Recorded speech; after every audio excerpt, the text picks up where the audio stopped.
sederhana dua kata yang ada di dalam kalimat ini atau dua kata ini, leadership, kepemimpinan, dan transformasional, transformasi ya, perubahan. Nah, itu dijelaskan dalam tabel ini sebuah dari masa Rasul ya.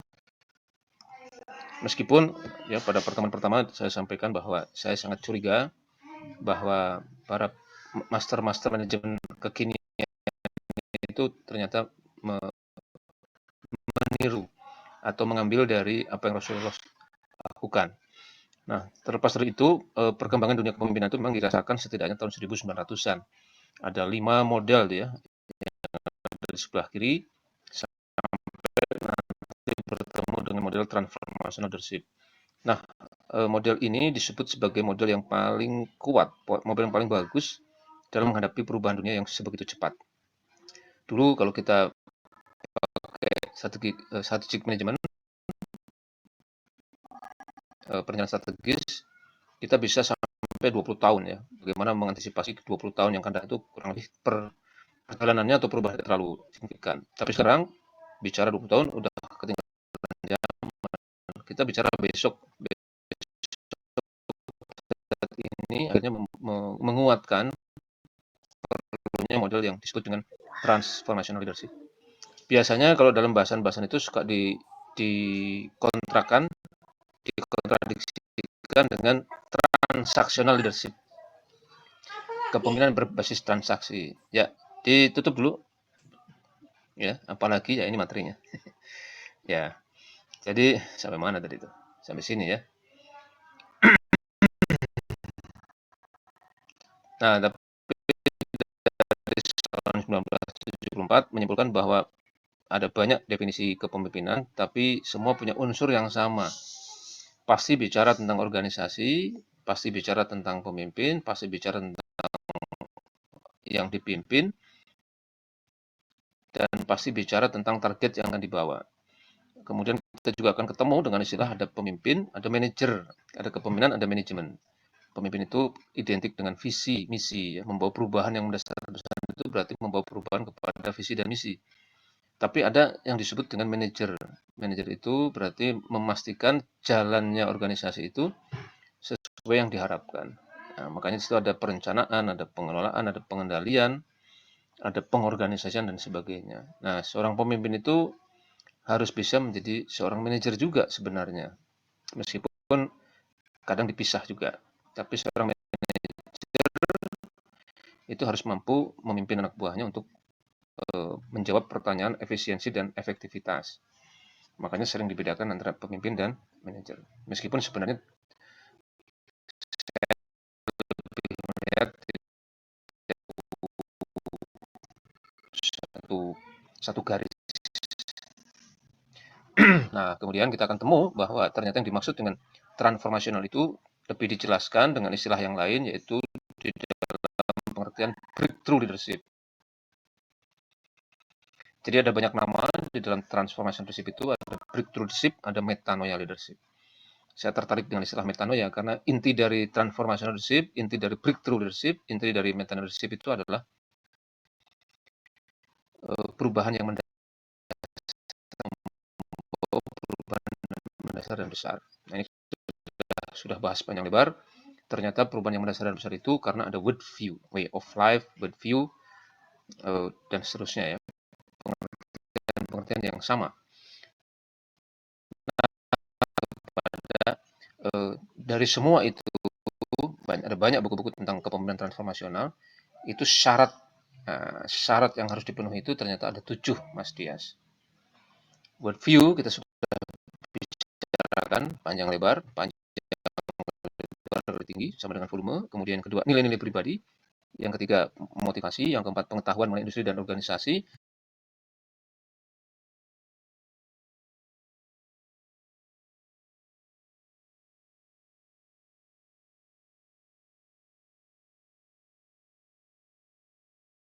Ahli ya. Itu di sebelah kanan itu ada Bas dan Avolio, ada Saros and Paczewski, ada Kotter, ada Covey, dan sebagainya. Yang saya simpulkan ternyata ada 7 titik, yaitu world view.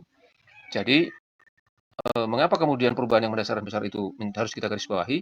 Karena dari world view itu nanti akan membantu atau akan berpengaruh kepada poin kedua, berpengaruh pada poin ketiga, berpengaruh pada poin 4, kelima, keenam, dan ketujuh. Jadi orang yang sudah berhasil dipimpin dengan cara seperti ini, maka dia akan bergerak dengan sendirinya, mengikuti apa yang diinginkan oleh pemimpinnya. Ini luar biasa, dan ini kepemimpinan jangka panjang. Ya, bukan kepemimpinan kepanitiaan, ini kepemimpinan jangka panjang. Jadi kalau orang bisa menggunakan ini luar biasa. Dan nanti di kemampuan dan keahlian itu, ini juga menjawab kebutuhan yang tren kebutuhan kekinian, setidaknya dari 10 tahun yang lalu sampai dengan tahun 2021 sebelum pandemi, dan ternyata terus berlangsung sampai dengan pandemi selesai, itu ada di 3 poin ini. Ada di interpersonal and communication skills, ada passion, ada knowledge of industry, komitmen dan attitude di nomor 2, dan critical reasoning and analytical, ya, kemampuan menganalisis dan berpikir secara kritis, problem solving, dan seterusnya. Nah, ini mengerucutnya itu adalah bagaimana kemudian kita melahirkan apa yang disebut dengan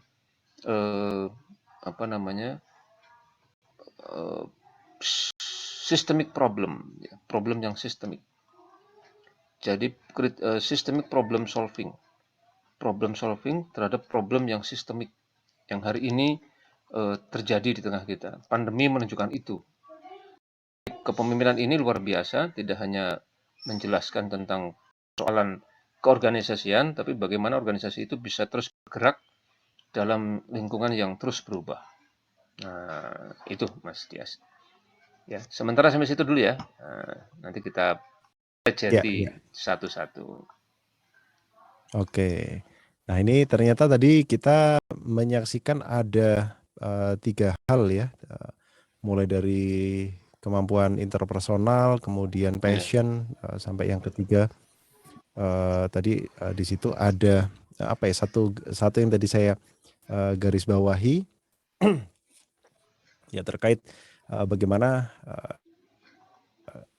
kita dipimpin dengan hal-hal yang bisa membangkitkan kalau boleh dibilang apa ya, ini kok saya baca itu seperti kita lagi mengcopy kepemimpinan begitu ya. Kita lagi ngopi pemimpin pada diri kita begitu Pak Karebet. Boleh dikatakan begitu? Iya, betul. Jadi karena kepemimpinan kan ada 3 level ya. Level pertama memimpin Mm-mm. diri sendiri, kepemimpinan pada diri sendiri. Itu kita memimpin pola pikir dan pola sikap kita. Mm-mm. Nah, di situ ternyata tadi ada apa? Ada apa namanya? Mulainya dari world view. Jadi world view itu memang balik-balik pertama kali kepada diri sendiri. Pengaruh kepemimpinan pada diri sendiri itu ya bagaimana kita memimpin diri sendiri untuk bisa sesuai dengan pola pikir dan pola sikap yang Islami. Nah, kita Muslim. Itu. Jadi sebenarnya kita sedang memindahkan, mendrive diri kita mengikuti arahan dari zat pembuat kita. Nah, itu level pertama. Level Mm-mm. kedua, ketika kita berada di dalam sebuah komunitas, dari mulai organisasi Ya. sampai masyarakat. Nah, ternyata lagi-lagi way of life ini yang kemudian mendrive kita. Bagaimana kemudian masyarakat itu bisa berjalan sesuai dengan arahan dari way Mm-mm. of life ini. Nah, paling tinggi Mm-mm. itu memang level negara. Jadi ini saya lihat Mm. ini luar biasa ini. Karena semua sendinya itu memang Ya, bermula kepada way of life. Dan way of life itu kan kita gitu loh. Akidah kita ada di situ, ya. ya. Ini Mm-mm. luar biasa ini. Gitu Mas Des. Iya, iya, iya. Oke. Iya, jadi lagi-lagi memang ujung-ujungnya akan kembali ke way of life dulu ya. Nah, ini pertanyaannya kalau sekarang kita berhadapan dengan masyarakat umum ya, ya artinya kalau kalau bicara umum ya memang pada umumnya begitu yang Ya. tidak Ya. lagi atau belum memiliki way of life yang hidup pokoknya ya kita ngalir aja seperti air, nggak usah Ya. begini, nggak usah begitu, nggak usah terlalu ekstrim berpegang pada sebuah paham ya karena kita nggak tahu kan kalau diri kita nanti ternyata salah, kalau orang lain ternyata lebih benar. Nah, menghadapi hal-hal yang sok-sok bijak, ya ini mohon maaf ya saya, straight pada istilah yang semacam itu. Ya. Menghadapi, kata-kata atau paham-paham yang sok bijak begini, kemudian sok-sok moderat begini, ini kan banyak banget Pak, karena, ketika di dalam tim kita atau mungkin kita saat ini sedang mengalami yang semacam itu, gimana mengatasinya Pak Kar? Ya, pemimpin itu kan ada di dalam sebuah komunitas. Nah, kita sedang bicara pada diri Mhm, sendiri, clear ya persoalannya. betul. Kemudian sekarang kita bicara di Mhm, komunitas. Nah, di iya, komunitas itu, ada yang namanya syarat komunitas. Syarat komunitas itu kalau diletakkan dalam konteks kepemimpinan kan berarti kita itu sedang memimpin semua sumber daya yang ada di komunitas kita untuk mencapai satu tujuan tertentu, satu visi iya, tertentu ya. Visi tertentu. Kalau Islam kan sangat jelas ya. Visinya mhm, itu atau misinya itu adalah menjadikan Islam sebagai rahmatan lil alamin. Kenapa mhm mhm, kemudian way of life-nya itu Islam? Ya karena kita ingin Allah minta kita untuk menjadikan Islam sebagai rahmatan lil alamin. Rahmat iya, itu manfaatul kabir ya. Lil alamin kalimatnya, bukan lil muslimin, bukan lil mukminin. Jadi kalau disebut fanatik tidak juga sebetulnya karena mhm, ketika Islam diterapkan itu bukan hanya untuk kita sendiri, tapi untuk mmm, alam manusia dan iya, alam sekitarnya. Ini mhm mhm, tafsir dari Imam Ali Asyubuni ya dalam kitab Safatul Tafasir menjelaskan seperti itu. mhm, Nah, karena itu ada 3 syarat yang berlaku di dalamnya, 3 in 1 ya. One yang pertama iya, itu memang mengharuskan ada pemikiran yang sama. Assalamualaikum, itu ada ayah saya tuh. Assalamualaikum, mmm, Mbak. Nah, itu. Wah, ini saya disaksikan ayah saya sendiri nih, alhamdulillah. Sehat ya, Pak ya. wah, Nah, perkenalkan Mas Dias, itu ayah saya itu. masya Alhamdulillah Allah. beliau masih Assalamualaikum, salam. Pak. Ya, jadi eh jadi grogi saya ini. Saya mana tadi itu? Ya, jadi yang Ya, pertama itu mimpin komunitas, ya ya, pemikiran ya. Pemikirannya harus sama. mhm Itu mhm, mutlak itu. Ya, dalam semua organisasi mau siapa saja dia, kalau dia sudah masuk dalam iya, sebuah organisasi, maka pemikirannya harus sama. Pemikiran harus sama itu diwarnai dari mulai visi, misi, ya, tujuan, kemudian arah mhm, pergerakan organisasi itu harus sama. Itu pemikiran tuh. Kalau ada yang berbeda, ini akan menjadi bumerang, akan menjadi bom waktu bagi organisasi untuk pecah di kemudian hari. Ya, peradaban manusia menunjukkan itu ya. mhm Misalnya di partai politik tiba-tiba ada pecah kongsi di situ, usut punya usut, ternyata pemikirannya berbeda. Sebuah iya, organisasi masyarakat tiba-tiba pecah kongsi juga, usut punya usut, berbeda juga pemikirannya. Jadi pemikiran itu mhm maksudnya kalau dalam organisasi itu ada visi, misi, tujuan, ya, arah arah organisasi dan seterusnya. Itu harus sama. Yang kedua, perasaannya juga harus sama. Perasaan terhadap organisasi itu harus sama. Ini organisasi saya, ini organisasi kami. Ya, kita sering mendengar misalnya ada satpam ya, satpam ditanya, Mas, visinya lembaga sampean itu apa? Nah, dia akan mengatakan, aduh, itu bukan urusan saya, Mas, itu urusan Pak Bos. Jadi mhm, visi misi organisasi itu urusannya Pak Bos. Tugas saya cuma jaga kantor aman. Setelah kita cek, ini keliru pendapat seperti ini. Karena satpam mhm itu mhm, bekerja tidak menghadirkan perasaannya. Dia bekerja hanya memenuhi iya, kewajibannya. Dia tidak menghadirkan passion, dia tidak menghadirkan perasaan dan sebagainya. Ini juga bom waktu, ya. mhm Ini mhm, juga berbahaya. Nah, yang ketiga itu aturan. Aturan harus sama. Tidak ada sebuah organisasi itu aturan berbeda antara satu dengan yang lain. iya, Kalau berbeda, ini juga cikal bakal akan pecah kongsi juga di kemudian hari. Ya, ada diskriminasi antara yang satu dengan yang lain. Nah, kalau di iya, komunitas dari mulai level paling kecil, organisasi paling kecil sampai paling besar level negara, tiga ini harus hadir. Kalau tidak mhm, hadir, maka ini juga alamat organisasinya tidak akan bisa dibawa terlalu jauh, tidak akan bisa dibawa kemana-mana. Ini alamat akan bom waktu ya di kemudian hari. Kalau di level negara kita bisa lihat misalnya bagaimana satu hukuman itu bisa diperlakukan berbeda ya kepada si A itu dihukum perbuatannya sama misalnya sama-sama berbohong. Yang satu mhm, dikena hukuman penjara misalnya. Tapi yang satu tidak iya, dikenai hukuman penjara. Ini kan iya, diskriminasi. mhm Atau mhm, dulu ada namanya kasus mencuri ya. Ibu-ibu mhm, memang miskin sekali mencuri. Sebenarnya bukan mencuri juga sih. Itu apa sih namanya? Mengambil potongan-potongan kayu ya. Itu ternyata divonis juga. Nah, tapi sementara yang pelaku penjarahan hutan misalnya, nah itu tidak dihukum dan sebagainya. Aturan-aturan seperti mhm, ini contoh saja, seperti ini bom waktu juga di kemudian hari. Ada ketidakadilan di situ, ada kezoliman di situ dan sebagainya. Jadi yang saya sampaikan bahwa dalam komunitas harus ada 3 ini. Nah, kalau ini ada, maka ini organisasi akan langgeng. Tapi kalau tidak, ini alamat akan bubar lebih cepat daripada waktunya. Apa buktinya? Hmm, Ya, ketika Islam ya, rahmatan lil alamin itu diberlakukan selama 14 abad itu Islam tegak. Islam menjadi rahmatan lil alamin itu sudah terbukti 14 abad itu kan lama sekali itu. Ya, hmm, Tapi hari ini way of life sekularisme kapitalisme ini sudah digoyang-goyang ini. Sudah mulai runtuh satu persatu, apalagi sosialisme ya. komunisme. Jadi lagi-lagi pilihan way of life itu sangat menentukan jalannya organisasi. Dan nanti akan ditambah lagi dengan syarat ini, 3 in 1 ini. Pemikiran, Ya. perasaan, dan peraturan. Gitu, Mas. Ya, ya, ya. Ya, Masya Allah ya. Nah, ini semakin jelas sebenarnya gambaran kepemimpinan transformasional ini seperti apa. Ya, komunitas kita harus bagaimana. Dan tentu saja ada satu hal ini yang perlu kita garis bawahi. Kalau memang kita bicara dengan diri kita sendiri, itu 2 pertemuan sebelumnya kita harusnya sudah tuntas ya Pak Karya. Sudah, sudah. Tapi pasti ke bawah terus. Iya, Pasti betul. Way of life. ya, pasti Way of terbawa. life pasti kebawa-bawa terus ini ya. Iya. Jadi gimana kemudian hari ini kita bisa mengaplikasikan way of life ini dalam kepemimpinan ya, termasuk ada beberapa hal tadi yang sudah dikupas oleh Pak Kar di dalam slide beliau. Nah, baik Pak Kar, berikutnya kita mau kupas apa lagi nih seputar kepemimpinan transformasional dalam komunitas yang kemudian kita pimpin atau mungkin kita ada di dalamnya Pak Kar. Ya, jadi yang kita bisa kupas itu yang pertama apa namanya? Sudah jelas bahwa basis pertamanya way of life atau worldview. Mm-mm. Nah, Ya. kalau kita ingin punya kepemimpinan ini, maka kita harus masuk kepada persyaratan yang harus kita dapatkan, ya. Mm-mm.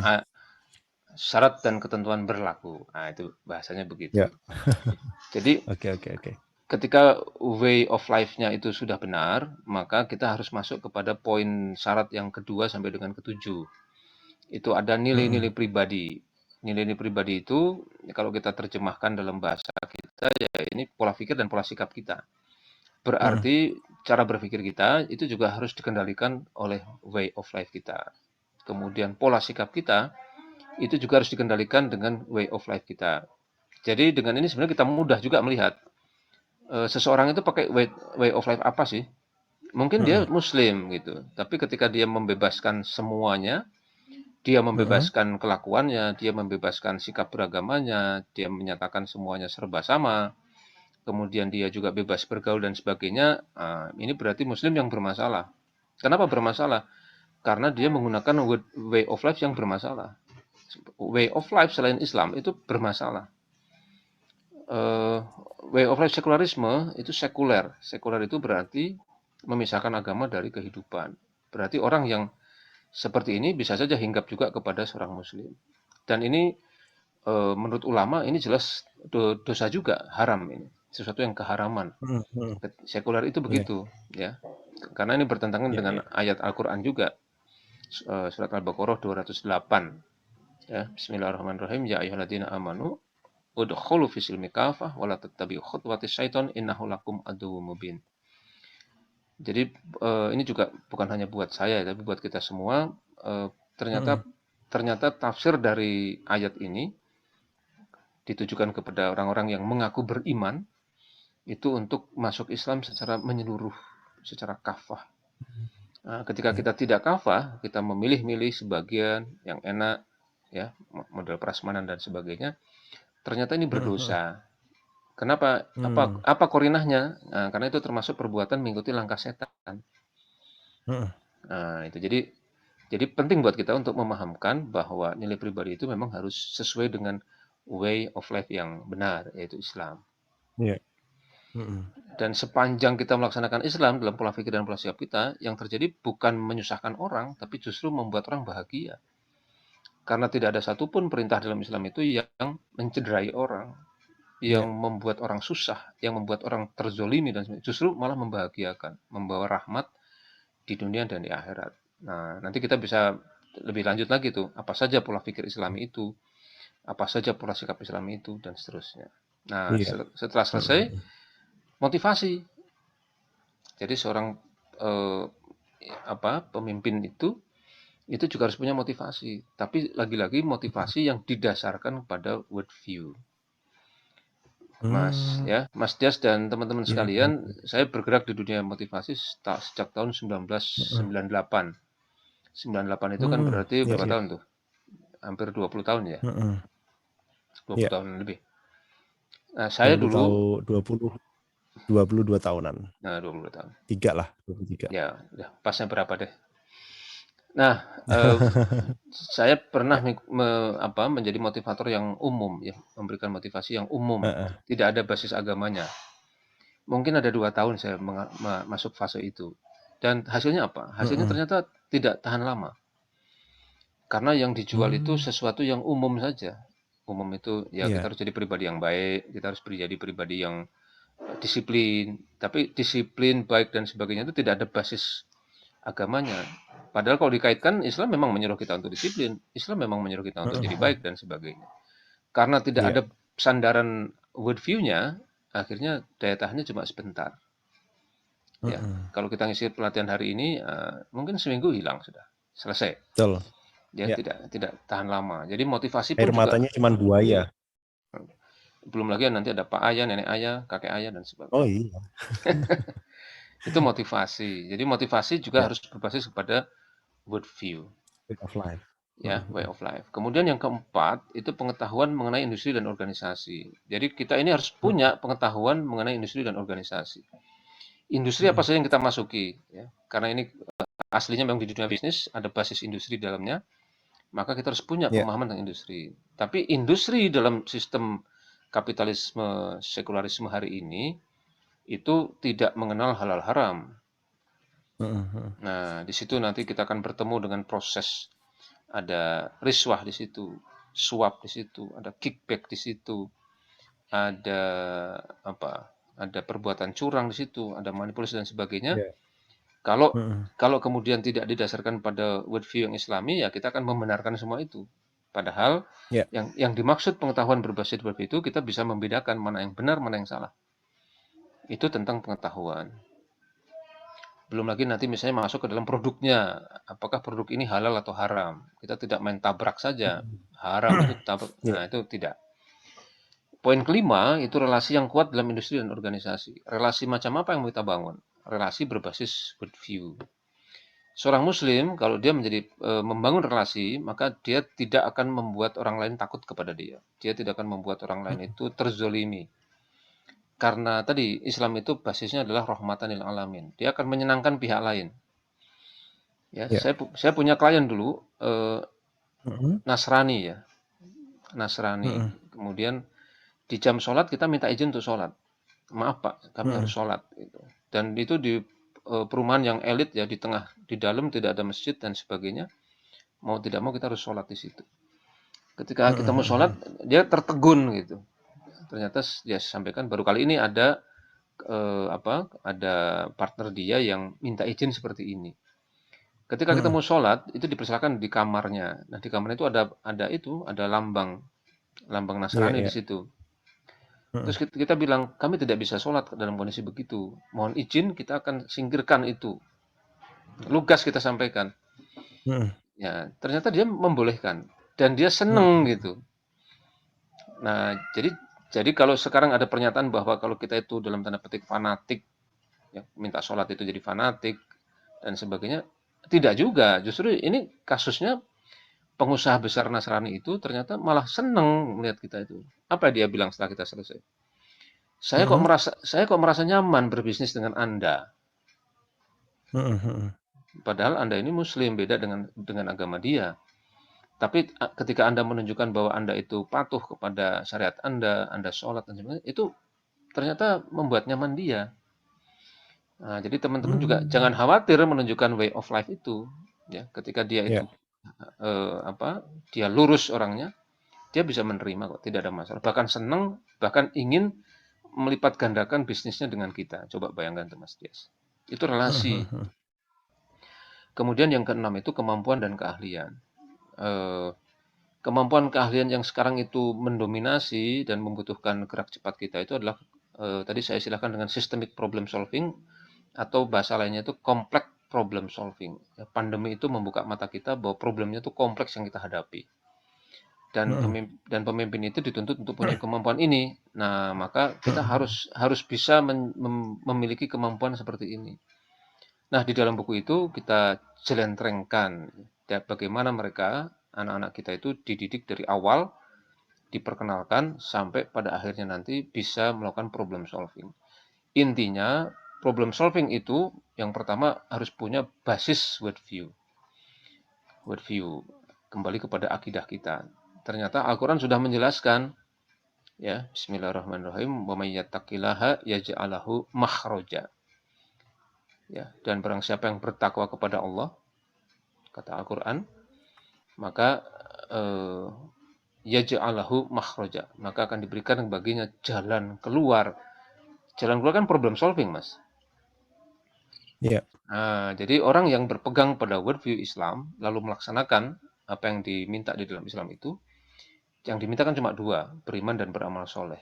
Maka dia akan dijamin oleh Allah mendapatkan problem solving terhadap semua persoalan yang dihadapi, termasuk ketika menghadapi kompleks problem solving. Nah, itu jaminan akidah tuh, jaminan keyakinan. Kemudian ketika dipraktekkan, maka ternyata dia tidak melulu di tampilan atasnya, tapi dia harus masuk kepada akar masalahnya. Jadi ternyata kemudian ini juga melatih kita untuk masuk ke akar masalahnya. Kenapa persoalan kita terus, misalnya di negeri ini dan juga banyak negara lain yang menerapkan sekularisme kapitalisme, itu basis keuangannya pasti riba. Ya, pondasi keuangan kita Iya, itu betul. ya pinjaman berbasis riba. Kalau berbasis riba, apa kata worldview Islam? Itu berbahaya, itu memancing dosa besar. Bahkan dalam sebuah hadis disebut Iya. ada 99 pintu dosa dan 90 pintu dosa, dan satu pintu dosa yang paling ringan adalah seperti anak menzinai ibu kandungnya sendiri. Kalau hadis riwayat Betul. Majah itu menyebut 70 pintu dosa, dan riba itu pintu dosa yang paling ringan dari 70 pintu dosa. Berarti perilaku ribawi ini dosa besar. Siapa yang terkena? Yang memberikannya, yang menerima, yang mencatat, dan yang menjadi saksi. Nah, sekarang ketika ternyata negara mempraktekkan utang dengan basis riba, itu dampaknya luar biasa. Dampak dosanya itu kemana-mana. Karena dosa itu di dunia itu membawa fasad. Nah, balik lagi kepada worldview. Iya. Ya, Zoharo fasadu fil bari wal bahri bima kasabat aidinas. Jadi Imam Al-Sobuni dalam menafsirkan ayat ini menjelaskan bahwa kerusakan di darat dan laut itu karena ulah tangan manusia. Ulah tangan bima kasabat aidinas itu karena kita melakukan kemaksiatan. Setiap kemaksiatan pasti membawa dosa. Dosa itu di akhirat artinya adalah lubang di neraka. Jadi di dunia membawa fasad, kerusakan, di akhirat membawa dosa, penggalian Iya. lubang di neraka. Nah, kalau kita utang riba tiap hari, ya dihitung saja berapa dalam lubang di neraka yang Iya. terus kita Betul. gali.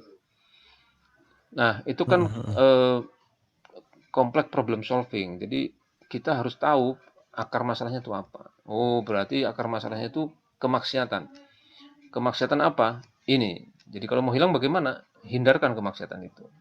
Jangan sampai dilakukan dan seterusnya. Selama kita terus Iya. bermaksiat, ya selama itu juga kita akan mengalami fasad di dunia. Heeh. Ya, luar biasa nih worldview kita ini menuntunnya. Betul, betul. Nah, yang terakhir reputasi dan catatan rekor. Reputasi. Jadi worldview ini menghendaki kita menjaga reputasi kita. Reputasi di mata siapa? Di mata Allah. Allah minta kita untuk beriman dan beramal soleh. Berarti reputasi kita itu ditentukan dengan dua poin ini, iman dan amal soleh. Iman dan amal soleh. Iya. Dan ini nanti akan menjadi catatan rekor kita. Heeh.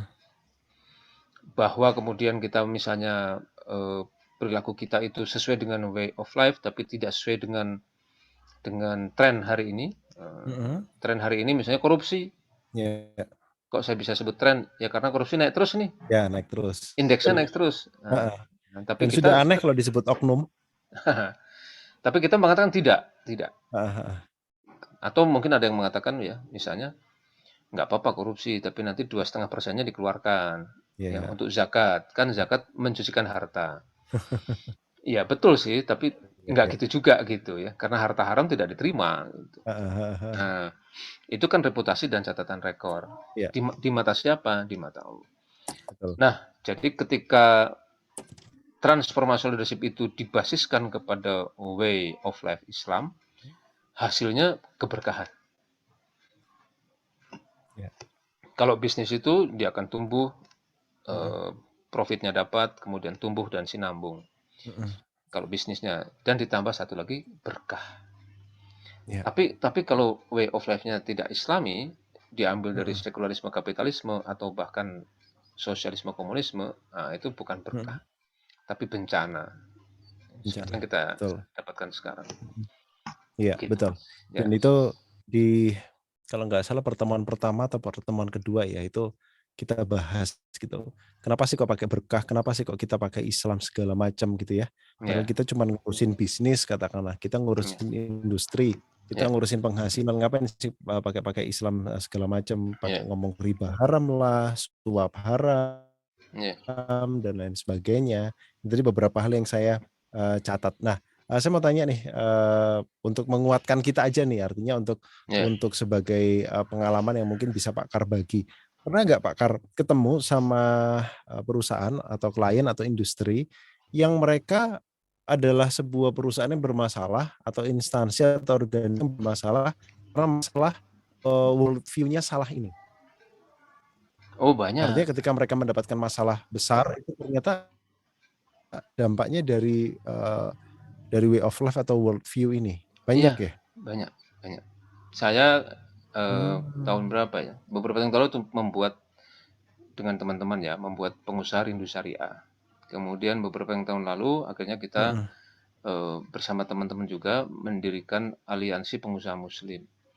Nah di situ ternyata banyak sekali ya, mantan-mantan way of life yang tidak islami. Mereka hijrah ya. Memang dengan sekularisme kapitalisme itu mendapatkan keuntungan sangat mudah, Mas. Iya. Sangat mudah karena tidak lihat lagi halal atau haram. Saya di awal-awal juga Mmm. begitu. Ya, tahun 2002 itu ditawari proyek yang luar biasa. Nilai proyeknya besar sekali. Kalau saya mau, saya bisa melakukan proyek fiktif, tapi sudah mendapatkan 150 juta. Waktu itu ya 2002. 2002 150 juta. Sekarang Mhm. berapa itu?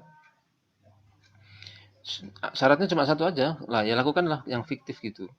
Fiktif itu kalau bahasa Mmm. kalau bahasa Jawanya Iya yang iya iya. ngono ning ngono ning ojo ngono. Saya Ojo waktu itu ngono, iya ya iya. mengerjakan sebuah proyek senilai itu 150 juta, kemudian saya bersama dengan sebelah saya itu menyerahkan laporan juga. Mhm. Ya, saya kaget mendengarkan pernyataan langsung dari kepala tata usaha yang menerima laporan itu. Kalimatnya kalau dalam bahasa Jawa itu ngono ngono tapi ning ojo ngono. Gitu ya gitu tapi ya jangan gitu. Mhm. Jadi rupanya itu Iya. adalah eh, proyek tahun lalu yang dikopas, tapi dia lupa mengganti tahunnya. Cuma dikomentari, tolong diganti tahunnya. Wis. Ya, proyeknya fiktif tuh. Iya iya iya. Ya, itu di dalam dunia konsultasi. Kemudian di dalam dunia bukan konsultasi, proyek, properti dan sebagainya, ya banyak juga. Misalnya uang pelicin ya. Mhm Nah, mhm. ini pengakuan dari beberapa teman ini susahnya setengah mati misalnya mengurus apalagi yang sudah Betul hektaran gitu, betul. harus keluar uang pelicin. Nah, bagaimana mereka apa namanya? Kalau tidak tahu halal haram, seperti apa mereka bertempur dalam kehidupan sehari-hari? Kan susah juga. Mhm mhm mhm. Nah, kemudian proses hijrah itulah yang kemudian membuat mereka sadar. Selama ini mereka menghalalkan yang haram. Nah, dari mana itu pemahamannya? Dari sekuler itu, way of life itu. Tapi ketika mereka mendapat pencerahan datang dari Islam, oh ternyata syariat itu menuntun seperti ini. Anda akan tenang hidupnya dunia dan akhirat. Karena bisnis itu tidak hanya untung rugi, tapi dunia akhirat, tapi surga neraka. Nah, di situ, Mas. Jadi way of life itu betul-betul menentukan kita itu. Banyak loh, Mas. Iya. Banyak ya, berarti Banyak, banyak. boleh dikatakan memang masalah way of life ini salah satu masalah besar begitu Pak Kar, yang saat ini sedang dihadapi oleh dunia organisasi, industri maupun bisnis di Indonesia. Iya, betul. Hmm. Way of life itu pertaruhan kita dunia akhirat. Kalau salah menggunakan way of life, ya alamat salah di akhirat. Alamat salah di akhirat. Ngeri sekali itu. Dan orang Barat tahu ini. Orang Barat tahu ini, cuma masalahnya mereka tidak memasukkan Islam. Jadi mereka bilang way of life itu hanya dua saja. Sekularisme, kapitalisme, atau sosialisme, komunisme. Karena way of life itu mereka pikir buatan manusia. Mereka lupa bahwa Islam itu juga way of life, dan bahkan lebih dahsyat lagi karena yang membuatnya adalah yang membuat manusia. Betul betul. Ya, ya berarti memang. Nah, contoh misalnya begini nih Pak Kar. Misalnya orang Barat, orang sekuler atau orang-orang ya sebut saja orang-orang Amerika lah, yang mereka bukan Islam. Kemudian mereka tidak mengambil way of life Islam. Mungkinkah mereka jadi bermasalah? Kan mereka nggak percaya Islam, Pak Kar. Pasti bermasalah. Pasti bermasalah karena mereka tidak menggunakan yang halal. Pasti akan banyak yang haram dipakai itu. Pertanyaan dilanjutkan. Pertanyaan kita lanjutkan. Tapi kan kita melihat mereka kaya raya, besar, banyak duitnya. Coba siapa yang tidak melihat Bill Gates misalnya? Itu kan kaya sekali.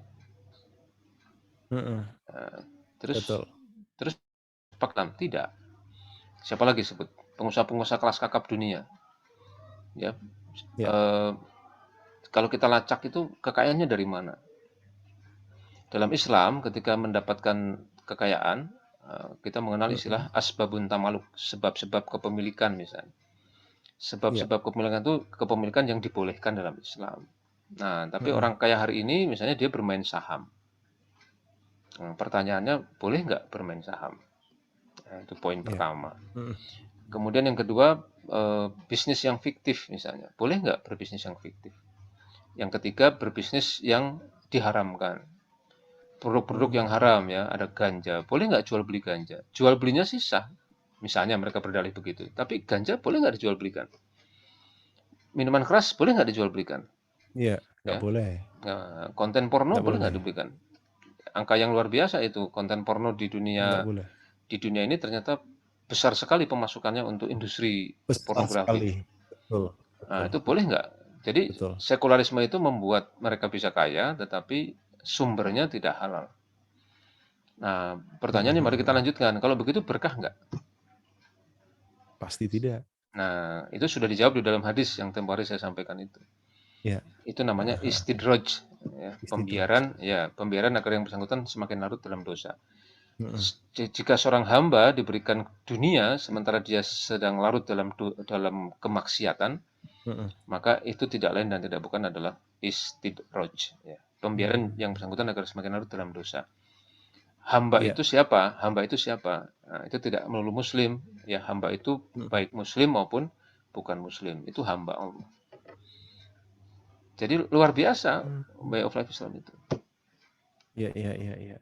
Ya berarti berarti orang-orang kafir yang tidak mengambil Islam karena entah karena mereka belum mengenal Islam atau mereka mengenal Islam tapi memang mereka tidak mau mengambil atau mungkin mereka menyarankan orang lain agar tidak mengambil way of life Islam ini, saat ini itu sedang berada dalam istidraj itu tadi ya, Pak Karya. Betul. Karena kalau kita melihat kan oke lah Amerika Serikat sebagai contohnya, itu adalah negara yang luar biasa besar seputar industrinya, soal industrinya, tapi ternyata kemiskinan, kemudian permasalahan-permasalahan ekonomi juga banyak ya Pak Karya? Banyak.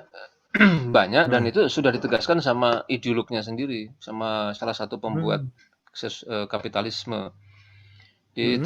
tahun 2000 tahun 2007 ya, saya kuliah di S2 di Malaysia. Di situ saya mendapatkan Mhm. tulisan yang sangat bagus ya. Jadi eh, tahun 1947 Amerika tuh mendeklar atau mempropagandakan pembangunan pasca kapitalis, pasca klasikal. Mhm. Klasikal itu merujuk kepada masa Utsmani. Jadi masa kekhilafahan runtuh, kemudian negara Mhm. pecah menjadi lebih dari 50 negara kecil-kecil, dan mereka Mhm. itu didatangi oleh Amerika untuk diterapkan pembangunan kapitalisme kita Mhm. kenal sekarang.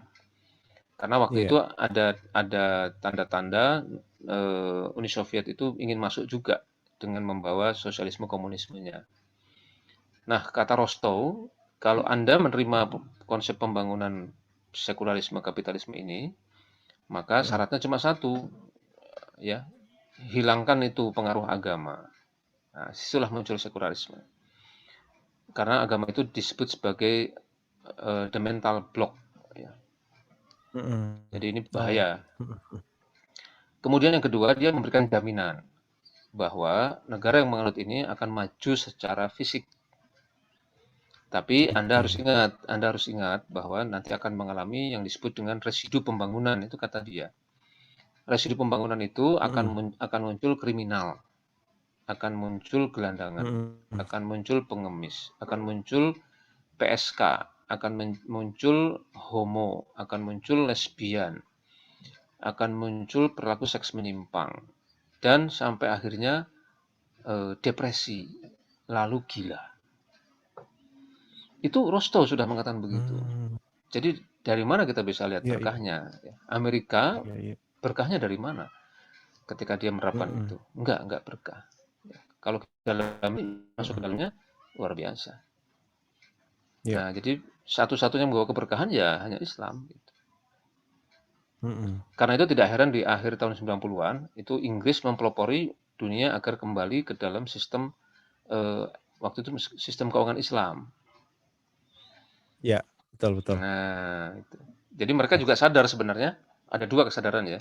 Iya. Sadar pertama Mhm. bahwa tidak bisa tidak lagi kita begini terus ya. Beberapa saya lupa waktu itu saya mencatat di sebuah media seorang profesor profesor Inggris itu menyatakan bahwa kalau dunia hari ini pakai keuangan yang sistemnya kapitalistik seperti sekarang, maka tunggulah kehancuran dunia ini. Kita tidak punya jalan lain kecuali kembali kepada Islam. Itu profesor non Muslim dari Inggris, saya lupa namanya. Nah, kemudian dimulailah pembangunan meskipun cuma sparsial, yaitu Mhm. keuangan berbasis Islam. Nah, muncullah kesadaran kedua, yaitu menjadikan Islam sebagai pasar saja, bukan karena alasan way of life-nya, tapi karena Iya. komunitas Muslim yang sadar makin banyak. Tapi ini juga menunjukkan satu hal, ada pergeseran ke dalam kepada syariah itu. Mhm. Mudah-mudahan jalan menuju ke situ ya. Gitu, Mas. Mhm. Iya. Iya, iya. Nah, ini tadi, saya sangat tertarik dengan barusan yang disampaikan Pak Karebet soal ekonomi ini tadi. Hari ini Pak Kar, kita mendapati, di negara kita sendiri, BUMN ini, posisinya seakan-akan dilema ya. Di satu sisi mereka harus mengejar profit, tapi di satu sisi mereka harus melayani kebutuhan, masyarakat banyak yang, apa namanya ya, yang ya pasti membutuhkan hajat hidupnya begitu ya. Air, listrik, energi, bahkan Ya. internet ya, ya banyaklah macam-macam. Nah, ini apakah, termasuk, dalam kategori yang tadi Pak Kar sampaikan dengan teori Rostow dan, lain sebagainya yang tadi diwanti-wantikan oleh orang barat kalau kita masih pakai sistem ekonomi kapitalis, ya tunggu kehancuran, ya salah satu kehancuran kita bisa lihat, BUMN kita.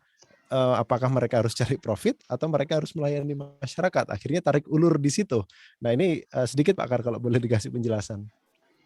Ya, dari sudut pandang leadership ya, Heeh. kita kan memang perlu kepemimpinan transformasional, ada perubahan yang Mhm. mendasar dan besar.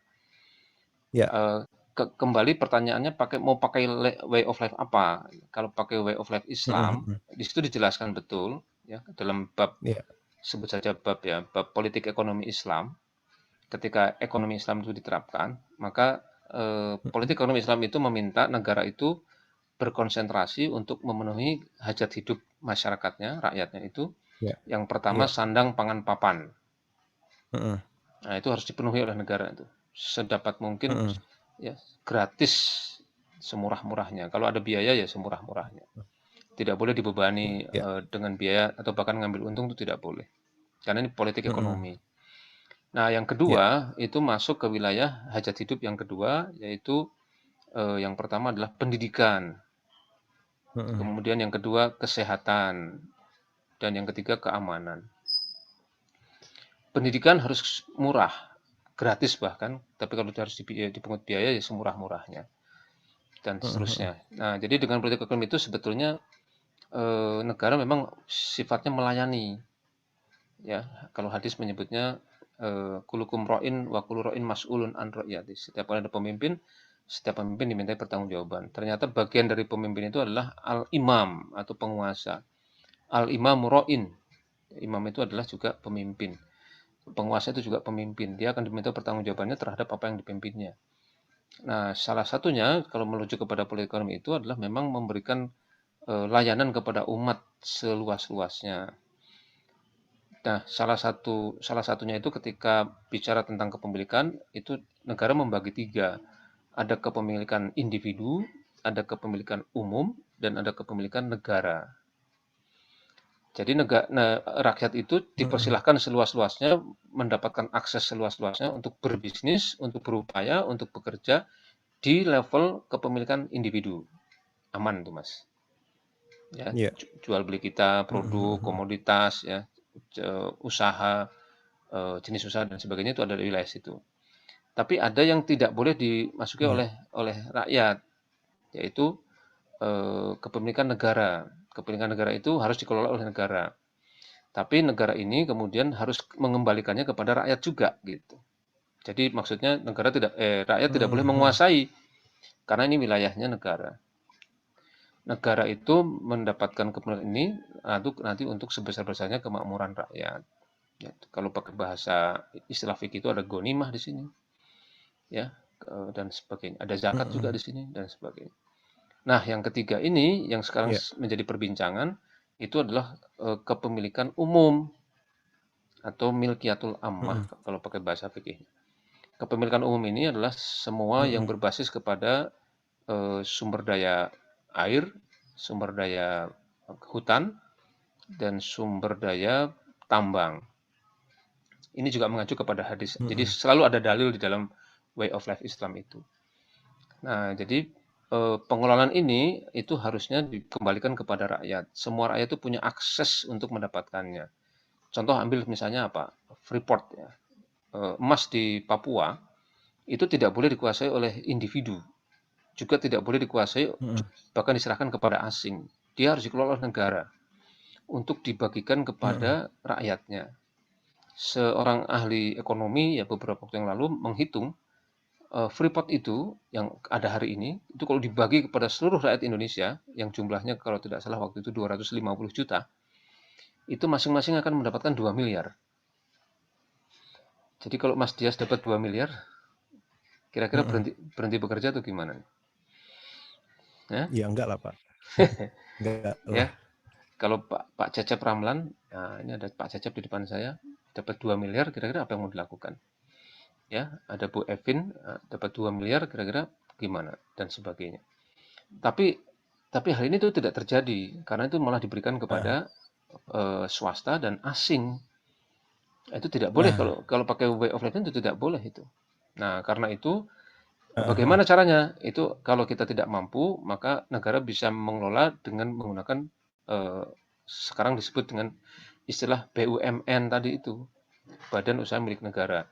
Tapi BUMN itu fungsinya bukan mencari untung sebesar-besarnya. Dia itu mengelola itu dalam rangka untuk diberikan kembali kepada umat. Coba Heeh. bayangkan itu. Heeh. Beda ya. Jadi Iya, iya. kas negara itu luar biasa, besar sekali, tapi itu untuk umat gitu. Karena negara itu memang hadir untuk melayani umat, melayani rakyat maksudnya. Jadi tergantung sudut pandang ini, Heeh. way of life itu. Mhm. Iya, Gitu. betul, betul, betul. Iya iya iya iya. Tapi kalau way of Nah, life-nya sekularisme kapitalisme tadi, sedikit tambahan. mhm Nah, itu yang diambil dari mhm mhm. mereka apa? Ya pajak. Tapi pajak berapa Iya, persen? Pajak berapa betul. persen? Sedikit. Nanti Mhm. belum lagi bahasan pajak, wah macam-macam. Jadi masya Allah ini lagi-lagi memang basisnya itu way of life. Gitu Mas Dias. Mhm. Monggo loh kalau ada Iya, pertanyaan wah, dari ini udah ada pertanyaan loh iya. di satu. Oh, banyak ini di YouTube juga juga udah numpuk ini. Waduh. Tapi kan saya belum selesai. Belum selesai nanya. Ya, ya, ya. Iya iya iya. Sampai batuk tuh. Minum dulu, minum dulu. Saya juga minum. Wah, Ya, iya, silakan lupa nggak diminum loh. kebawa. Silakan diminum loh yang lain. Iya iya. Iya Pak Karibet, soal soal way of life ini tadi ya, Ya, satu masalah besar yang memang harus, kita hadapi saat ini karena memang kalau kita, nggak mengambil way of life Islam ya kita sudah tahu dampaknya gitu. Cuman Pak Kar, ada yang kadang-kadang, saya udah yakin Islam itu adalah way of life terbaik, saya juga sudah yakin Islam ini mengantarkan manusia atau kehidupan kita pada keberkahan. Tapi, nah ini tapinya banyak sekali Pak Kar. Tapi kan saya juga butuh kerjaan, tapi kan saya juga butuh menyambung hidup. Nah, gimana caranya kalau saya harus move on atau berhijrah ya? Contoh paling mudah kawan-kawan yang sekarang tergabung di Xbank lah ya, yang bergabung yang sudah keluar dari profesi sebagai atau di dunia perbankan, kemudian hijrah ke posisi yang lain. Kok nggak semudah yang dikatakan pada saat hijrah sih? Kok berat sih, Pak? Nah, hal-hal yang semacam ini, bagaimana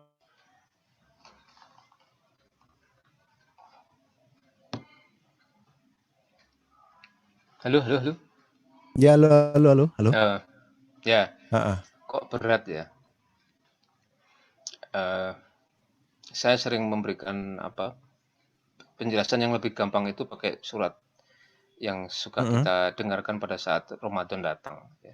Surat Al-Baqarah tentang puasa mhm, 283. ya, Ya, Bismillahirrahmanirrahim. Ya ayyuhalladzina amanu.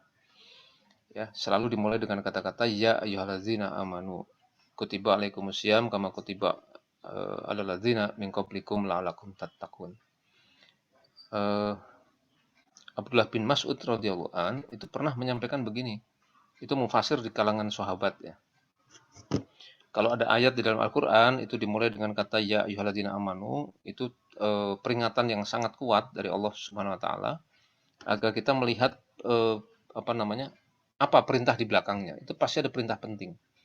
Ternyata perintah penting mhm itu mhm, adalah saum ya. Saum yang bagaimana? Saum sebagaimana yang dilakukan oleh orang-orang yang pernah diturunkan oleh kepada orang-orang sebelum kalian. Nah, di dalam tafsir ternyata kita mendapatkan penjelasan bahwa kita itu diminta tidak menambahi dan tidak mengurangi. Karena saum ini pernah diberikan kepada kaum Nasrani, juga pernah diberikan kepada kaum Yahudi. Tapi dua kaum ini melakukan penambahan dan pengurangan. Nah, kita tuh nggak boleh kita itu. Orang yang beriman itu sifatnya cuma satu, karakternya. Sami'na wa ata'na. Ini juga yang ditunjukkan oleh para sahabat. Sehingga gelar sahabat itu di mata Rasul, ashabikan nujum. Ya. Sahabat-sahabatku itu seperti bintang di langit. mhm, Kemudian di situ ada kata-kata la'alakum tatakun. Agar kalian itu bertakwa. La'ala itu ya, kalau dalam ilmu balaghah itu pengertiannya ternyata pasti akan mendapatkan menjadi petakwa dengan catatan tadi melaksanakan saum itu dengan keimanan yang dalam dan amal soleh yang sungguh-sungguh. Makanya kalau dalam hadis itu kita sering mendengar juga misalnya man shoma ramadhana imanan wahtisaban, dengan iman yang dalam, dengan amal yang sungguh-sungguh, dengan kesungguhan. Jadi mhm dari situ saya ingin sampaikan begini bahwa orang yang beriman itu ya, orang yang mengaku beriman itu sudah seharusnya mhm melakukan amal soleh. Sudah seharusnya should be mhm ya, dan amal soleh itu tidak mungkin dilakukan oleh orang yang beriman, oleh orang yang tidak beriman. Jadi orang beriman itu sudah seharusnya melakukan amal soleh. Amal soleh itu tidak mungkin dilakukan kecuali dia beriman. Makanya orang Jepang disebut disebut melakukan amal soleh? Tidak juga, wong dia tidak beriman kok. Mhm, mhm. Nah, orang yang beriman tapi tidak melakukan amal soleh dipertanyakan keimanannya. Nah, 3 kalimat ini untuk menenteramkan hati kita juga bahwa ketika kita sudah memilih hijrah, maka ya sudah, itu cuma 2 saja, iman dan amal soleh. Tapi berat Mhm, ya, mhm. ya udah laksanakan saja gitu. Karena dikunci sama Allah itu, wa may yattaqillaha yaj'al lahu makhraja. Barang siapa yang beriman Mmm. dan beramal soleh, maka Allah akan berikan jalan keluar. Pasti ada jalan keluar gitu loh. Bisa jangka pendek, bisa jangka menengah, bisa juga jangka panjang. Ketika kita hijrah, kok problemnya ada terus. Sabar, nanti Allah akan berikan jalan keluarnya. Yang keluar diteruskan itu, wa may Mhm. yattaqillaha yaj'al makhraja wa yarzuqhu min haitsu la yahtasib. Dan Allah akan berikan baginya rizki dari arah yang tidak disangka-sangka. Itu saja gitu. Jadi kalau kita sudah mengaku berhijrah, ya sudah Mhm. laksanakan. Bismillah. Bahwa Mhm. nanti ada macam-macam di Mmm. kemudian hari, sudah serahkan saja sama Allah. Karena ini kita sedang mengikuti Iya, panggilan iya. Allah SWT. Dan Allah tidak mungkin menyia-nyiakan kita. Sebagaimana Nabi Ibrahim meninggalkan istri beliau, siapa? Ibunda Hajar ya, Mhm, untuk mhm. ditanya, engkau mau kemana? Diam. Setelah 3 kali, apakah ini perintah dari Allah? Iya. Oh ya sudah. Ditinggal di tengah Mekah waktu itu yang tandusnya luar biasa. Mhm. Kemudian tidak dibekali apa-apa dan Nabi Ibrahim jalan terus karena sudah Iya. diperintahkan oleh Allah Subhanahu wa taala, tawakal. Apa kalimat dari Siti Hajar, Bunda Hajar? Pergilah. Allah tidak mungkin menyia-nyiakan kita. Oh, itu. Mhm. Mhm, Gitu, mhm, Mas. mhm. Nah, ya satu lagi, bukan satu lagi sih, maksudnya kalau saya tanya terus nanti nggak selesai-selesai. Ini habis ini saya alihkan ke, peserta. Maksudnya begini, satu lagi insight yang kita dapat dari way of life Islam ini benar-benar membutuhkan kepercayaan kita, maksudnya kita benar percaya bahwasanya ketika kita sudah menjalankan perintah Allah, kita sedang menjalankan perintah Allah, maka Allah akan memberikan pertolongan, membuka rizki dari jalan atau arah yang tidak kita sangka-sangka, gitu kan. Kadang kita ini Pak Karya, pada saat kita bisnis, kita optimis gitu, jalan kita akan dibuka, kemudian dagangan kita pasti laku, semua produk pasti ada pembelinya. Nah itu bahasa-bahasa motivasi itu, mungkin Pak Kareba juga kenal kalau di training-training motivasi. Wah kita apa namanya, semua nah kita yakin begitu, tapi begitu dikembalikan kepada way of life, kita harus kembali ke jalan Allah, masih pikir-pikir. Nah, ini berarti ada yang salah di antara kedua telinga kita ya. Itu ujian keyakinan kepada Allah tuh. Yakin nggak? Iya, betul. Ini Heeh. saya jarang menceritakan tapi mungkin penting juga Mhm, karena saya mengalami. Jadi waktu itu tidak ada maksud apa-apa ya. Ini hanya untuk menguatkan teman-teman yang hijrah. Hijrahlah dengan total. mhm. Dan hijrah itu memang nggak boleh sendiri-sendiri, harus jamaah. Ya, bunga mawar, bunga Iya, melati, iya. hijrah bareng itu sangat berarti. Itu kata host yang dulu tuh Ini ya. dia, hijrah Nah, bareng-bareng. nah, itu dia. Udah ada yang punya kaosnya, Itu dia. hijrah bareng-bareng. Iya. Jadi waktu itu saya baru selesai membangun rumah itu, Mas Des, 2 lantai. Heeh, 2 lantai, iya. rumah wakaf tuh ya, kalau pernah ke rumah wakaf. Itu rumah saya yang pertama tuh. Iya, Bapak. Saya Itu dua 10 lantai hari itu. di sana, Bapak. Nah, itu 2 lantai itu. Iya, Ya, saya tidak heeh, menggunakan, betul. saya tidak berhutang. Jadi saya punya uang, saya bangun. eh, Pagar dulu beres, kemudian pondasi beres, kemudian seadanya uang saja. Mhm, Baru selesai itu. Tiba-tiba mhm, mhm. mendapatkan informasi bahwa ternyata ada satu keluarga yang terkena musibah, yaitu pinjaman riba.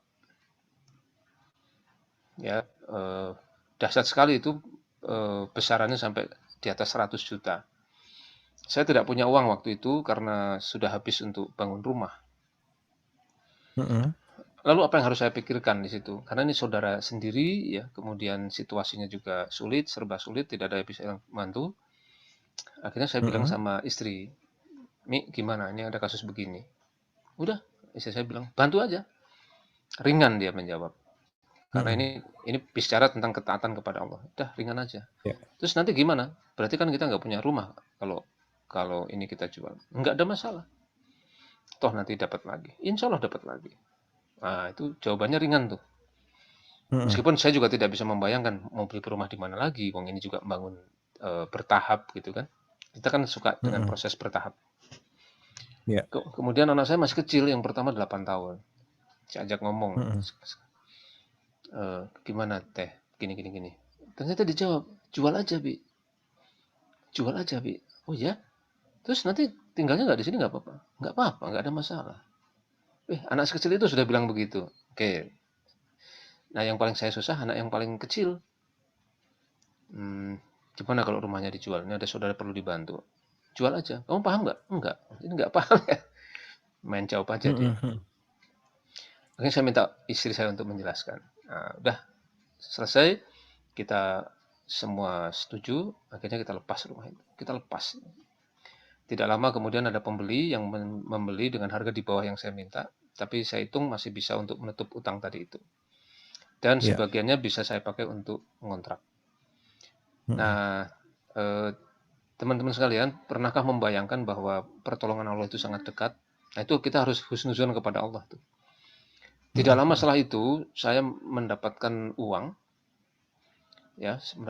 kemudian mendapatkan tanah yang lebih luas daripada rumah yang pertama itu. Yang setelah saya tanya istri saya, udah bangun satu lantai saja. Ini yang sekarang itu. Dan tanahnya lebih luas, harganya tetap sama, dan saya dapat uang yang cukup untuk bangun itu. Itu kejadian pertama. Jadi kalau kita sudah memutuskan untuk hijrah atau membantu orang hijrah, sudah serahkan saja sama Allah lah. Itu Allah pasti bantu. Yang kedua, ini menolak tender, Mas. Tender itu nilainya ratusan juta. Ya, ratusan juta mendekati setengah miliar lah waktu itu tahun 2005. Tapi setelah kita menang tender, besoknya saya dipanggil. Ternyata dia bilang begini, Mas, TST ya Mas? TST itu apa Pak? Tahu sama tahu. Oh, tahu sama tahu. Tahu Pak? Tahu Pak, saya adalah pemenang tender dan Bapak adalah petugas tendernya. Bukan itu Mas. Apa Pak? Ini, tangannya begini. Oh, maksudnya tangan Bapak gatal? Bukan. Jadi saya berlagak tidak tahu gitu ya. Ternyata minta uang.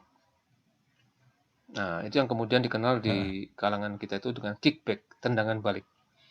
Kalau suap itu di depan untuk melicinkan proyek supaya kita dapat. Tapi kalau kickback itu kita sudah dapat, terus dia minta uang terima kasih. Itu namanya kickback. Nah, itu proyek besar pertama yang kita dapat waktu itu, Mas Dias. Tapi karena saya sirkah, saya sengaja tidak menyampaikan ke yang lain, saya langsung ambil keputusan. Kalau ini yang diminta, maka kami dengan ini juga kami sampaikan, kami kembalikan proyeknya. Nah, udah, kita kembalikan proyeknya. Nah, setelah kita kembalikan proyeknya dengan nilai sebelah itu, tidak lama kemudian saya dipanggil oleh sebuah organisasi besar, ya, lembaga, yang tempatnya nggak jauh dari tempat tadi. Lalu dia menawarkan tender dengan nilai 3 kali lipat dari yang kita tolak tadi. 3 kali lipat. Saya takjub, dan tidak ada suap, tidak ada riswah, tidak ada kickback dan sebagainya. Nah, jadi Bapak Ibu sekalian, bismillah saja. Kalau sudah kita yakin, kemudian ini tidak ada kekeliruan, tidak ada kesalahan, udah bismillah, jalankan saja. Insya Allah Allah pasti berikan jalan keluar dan rizki. Ya, gitu Mas. Betul. Ya, Masya Allah. Ya, kawan-kawan ya, ini sebuah pelajaran yang sangat penting nih kita ambil ya, dan saya pun merasakan kisah-kisah yang barusan disampaikan oleh Pak Karebet. Itu sekarang rumah beliau yang diceritakan 2 lantai itu kebetulan kami pakai juga sebagai kantor untuk multimedia begitu ya. Jazakumullah salam jaza Pak Kar atas kebersediaannya untuk mengelolakan rumahnya pada kami.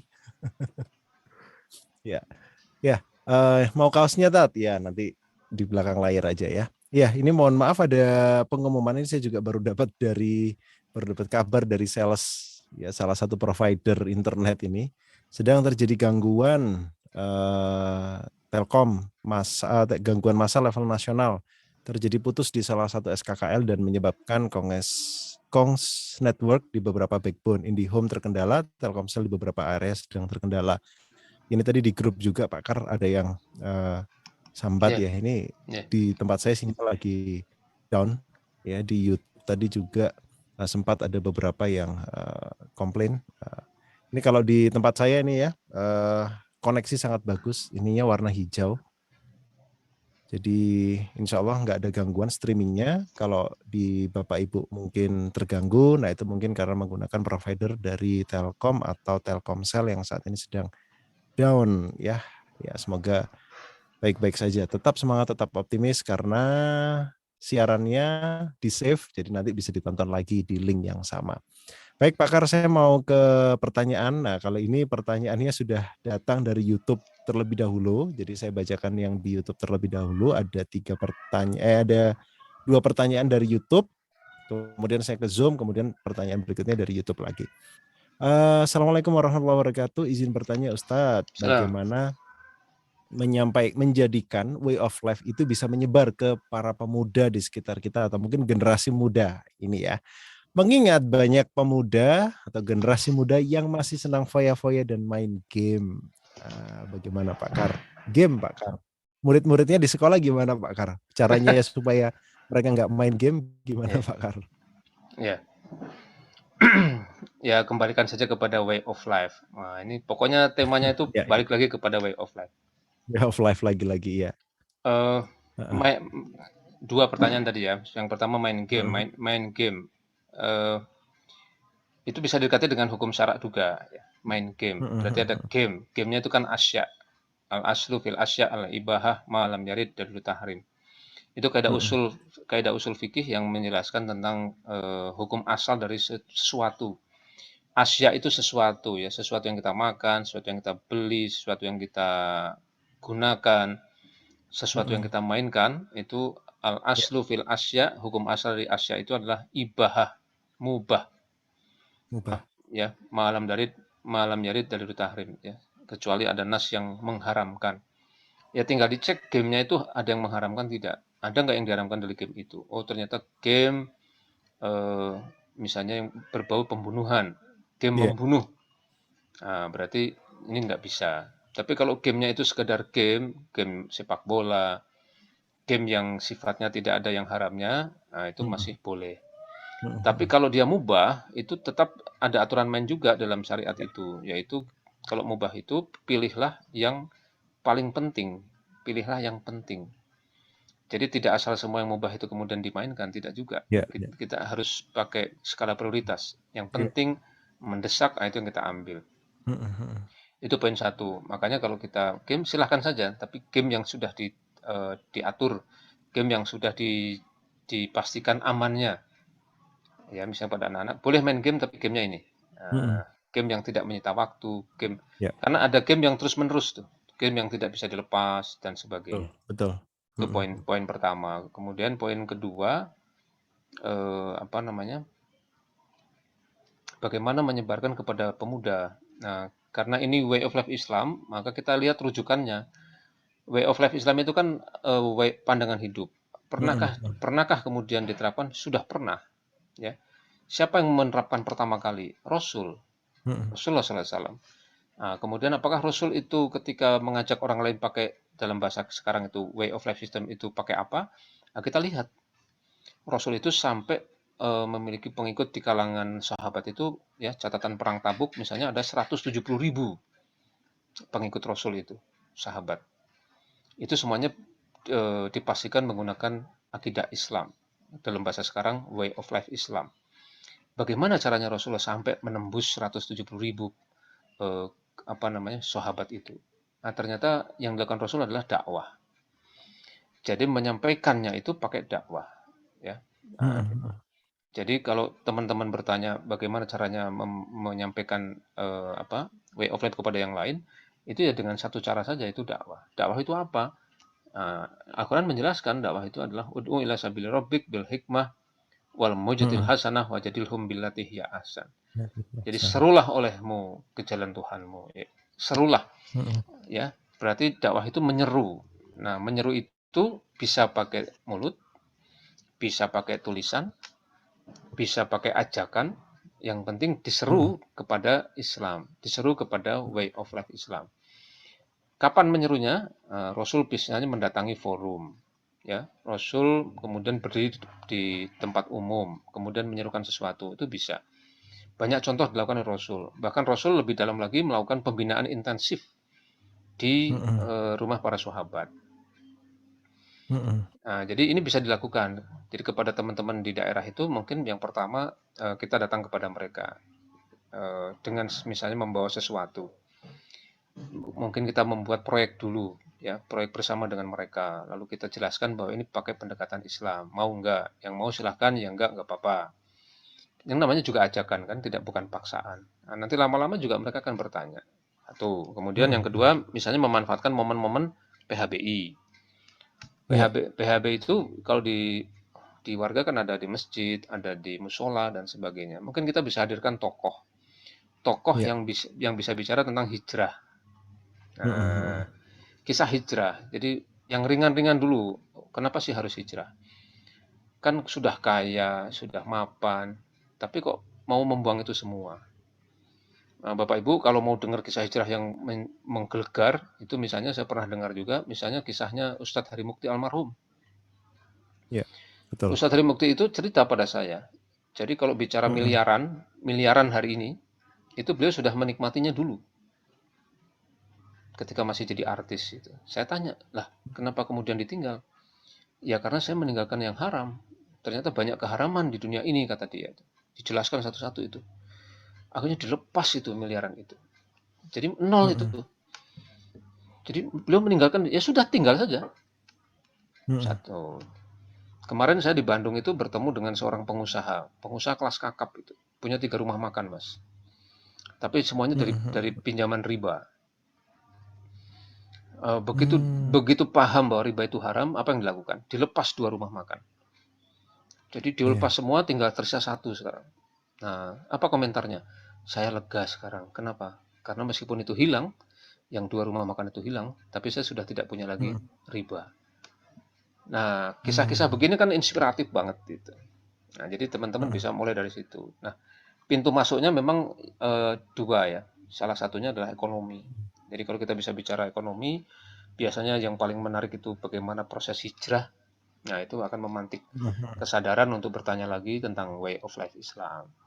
Mhm. Gitu, Mas. Ya, Oh, oke, oke, oke. Baik, ya itu ya jawabannya. Jadi lagi-lagi jawabannya adalah kembali ke way of life gitu. Baik, pertanyaan berikutnya, Pak Kar, izin bertanya. Assalamualaikum. Waalaikumsalam nah, warahmatullahi wabarakatuh.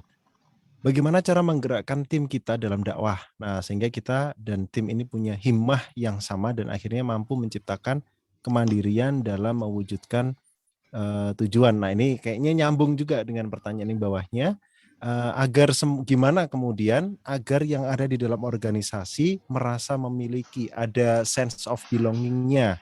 Nah, padahal sebelumnya sudah ada visi dan misi bersama. Nah, tapi di tengah jalan seperti goyah begitu. Ini kenapa ya?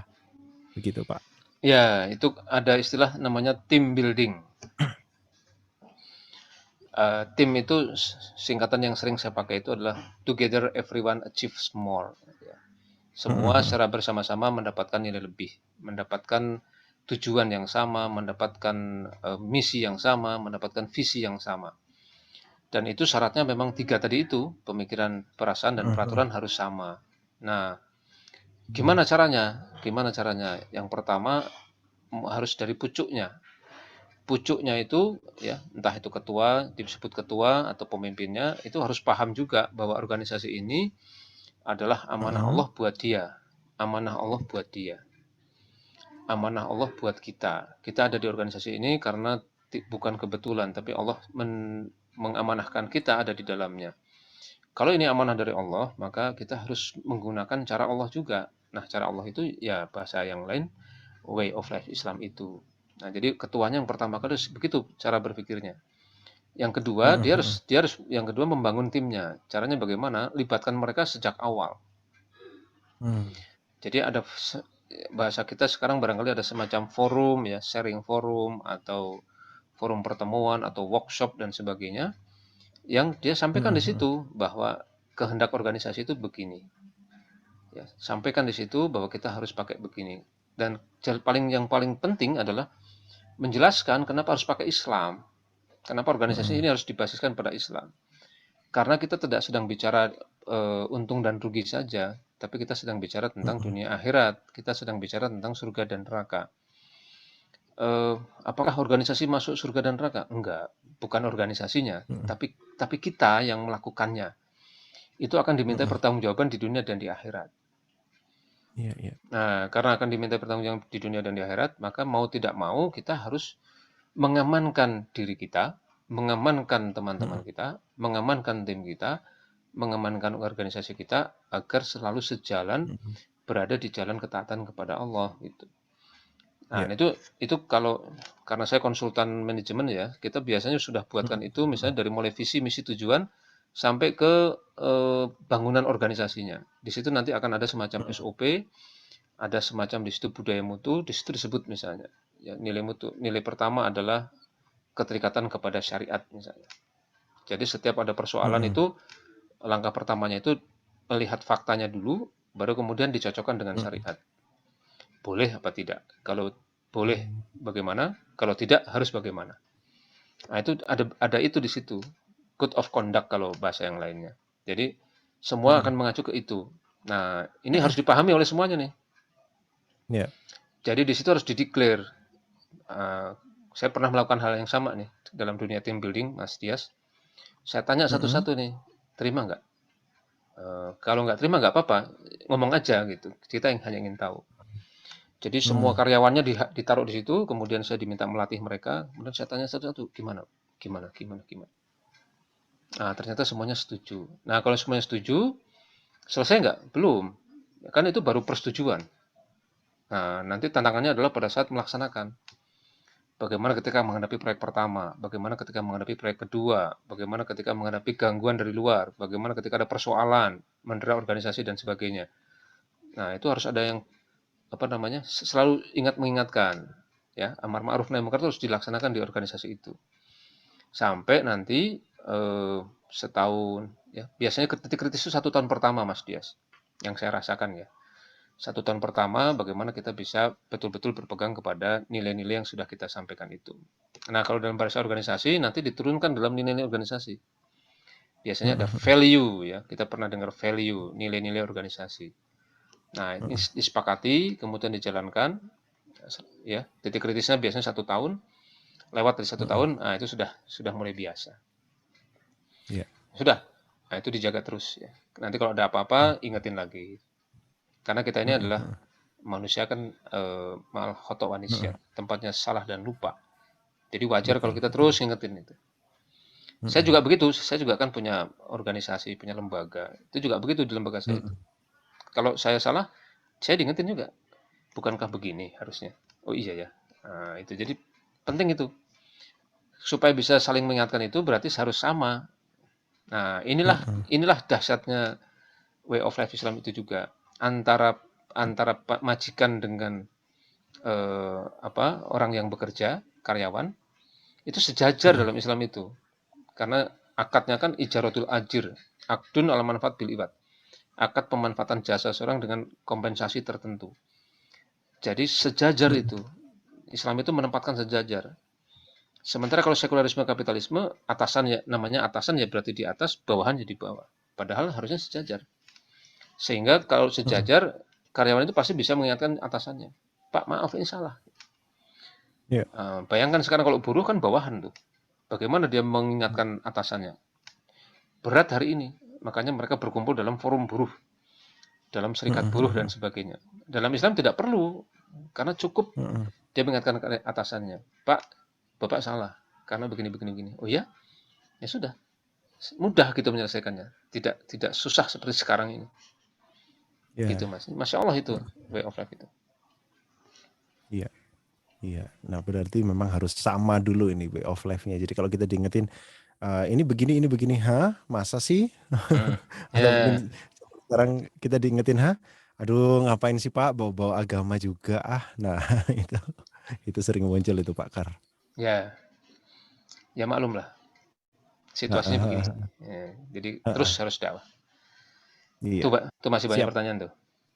Ya, ini dari Zoom ya, saya masuk ke Zoom.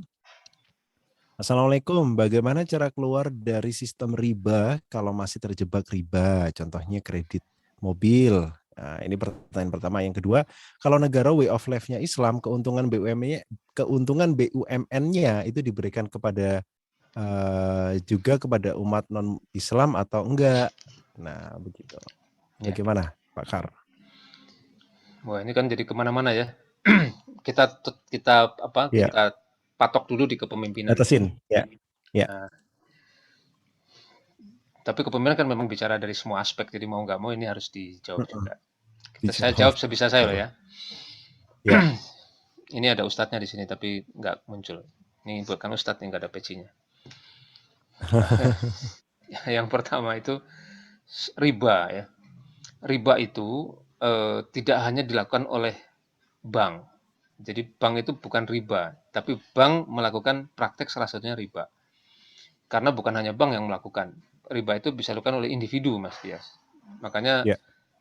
hukumnya itu terkena kepada yang memberikan riba, yang memberikan utang riba, yang menerima hutang riba, yang mencatatnya, dan yang menjadi saksi. Jadi semua pekerjaan yang terlibat dalam 4 hal ini itu terkena tuh dosanya, ya dosanya ngeri sekali. Nah, Mm-mm. eh, pinjaman riba ini banyak terjadi di mana-mana, ya, eh, di perumahan, jual beli rumah, jual beli mobil, jual beli motor dan sebagainya.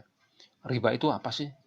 Riba itu ya pengertian makna riba, makna lugawinya itu adalah setiap tambahan dari pokok pinjaman yang diberikan. Ya, kalau kita pinjam 100, kemudian ada tambahannya 101, maka satu ini adalah riba.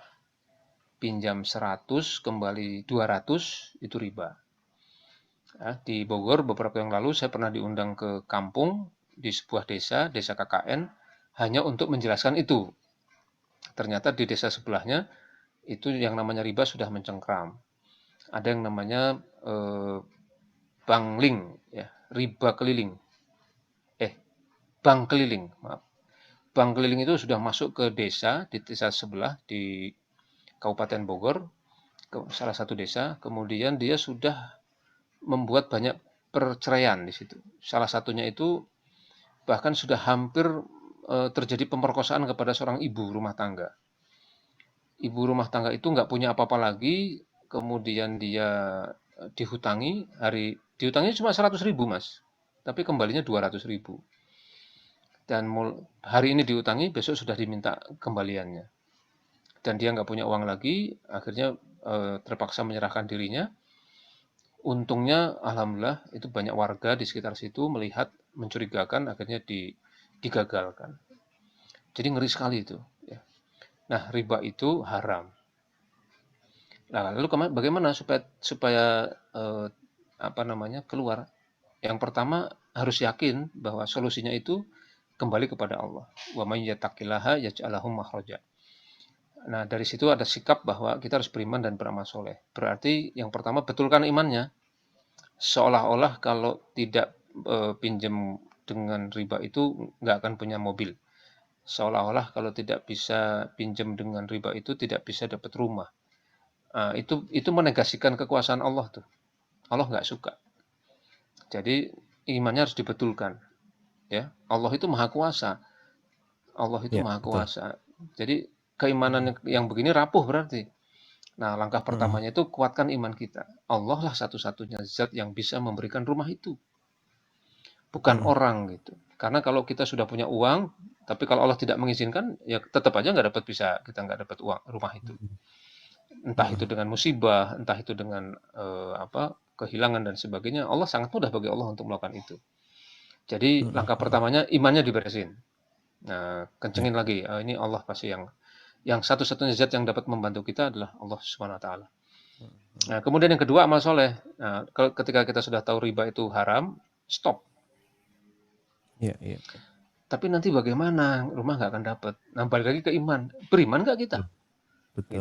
Gitu. Ya sudah, lupakan itu. Ha, ha, ha, Tunggu saja gitu. Pada saatnya ha, kita ha. Allah pasti memberi kita. Tentu saja kita ikhtiar di situ, kan ada konsep azam dan tawakal. Kita berazam punya motor, kita berazam punya mobil. Maka lakukanlah tawakal di situ. Tawakal itu yakin bahwa mobil itu rizki dari Allah. Kalau Allah itu merizkikan kita, maka pasti Allah akan bantu kita. Jadi husnuzon kepada Allah. Yang Iya. kedua, untuk mendapatkan mobil itu harusnya dengan syariat. Lakukan amal sesuai dengan syariat. Kemudian yang ketiga, pastikan amal kita itu juga sesuai dengan sunatullah. Kalau mau dapat mobil itu Betul. harus beli misalnya. Oh, salah satu cara harus beli. Nah, kalau harus beli harus punya Iya. uang. Kalau harus punya uang berarti harus bekerja.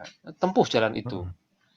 Meskipun Allah bisa saja misalnya, nih tiba-tiba ada orang datang pada kita, nih mobil saya nggak kepake buat kamu deh. Nah, kan dari mana Iya, itu? iya, iya. Karena Allah juga berjanji yang kedua tadi, wa yarzuqhu min haitsu la yahtasib. Ya, Banyak tasib. dari yang tidak disangka-sangka. Gitu Mas. Jadi cuma dua langkah itu saja, ya. Imannya dibetulkan. Yang kedua kemudian kita apa namanya? Stop dari riba itu. Udah enggak. Gitu. Sampaikan tidak Iya. kepada riba itu. Nah, kemudian yang kedua ya. Nanti agak panjang bahasan itu tapi nantilah di forum yang lebih tepat lagi ya. Iya, iya. Kemudian kalau way of life-nya Islam, kemudian keuntungan BUMN-nya diberikan juga, apakah diberikan juga kepada umat non-Muslim? Iya, jadi dalam konsep Islam itu, Islam kan juga mengatur konsep bernegara. Iya. Kepemimpinan dalam negara itu kalau pakai way of life, maka pertama tadi politik ekonominya diluruskan lagi, bahwa negara harus menjamin pemenuhan kebutuhan hidup rakyatnya dalam 6 tadi itu, sandang pangan papan, kemudian pendidikan, kesehatan, dan keamanan. Nah, itu wajib bagi negara itu, ya. Kemudian yang kedua, negara membagi tegas kepemilikan individu, kepemilikan umum, kepemilikan negara.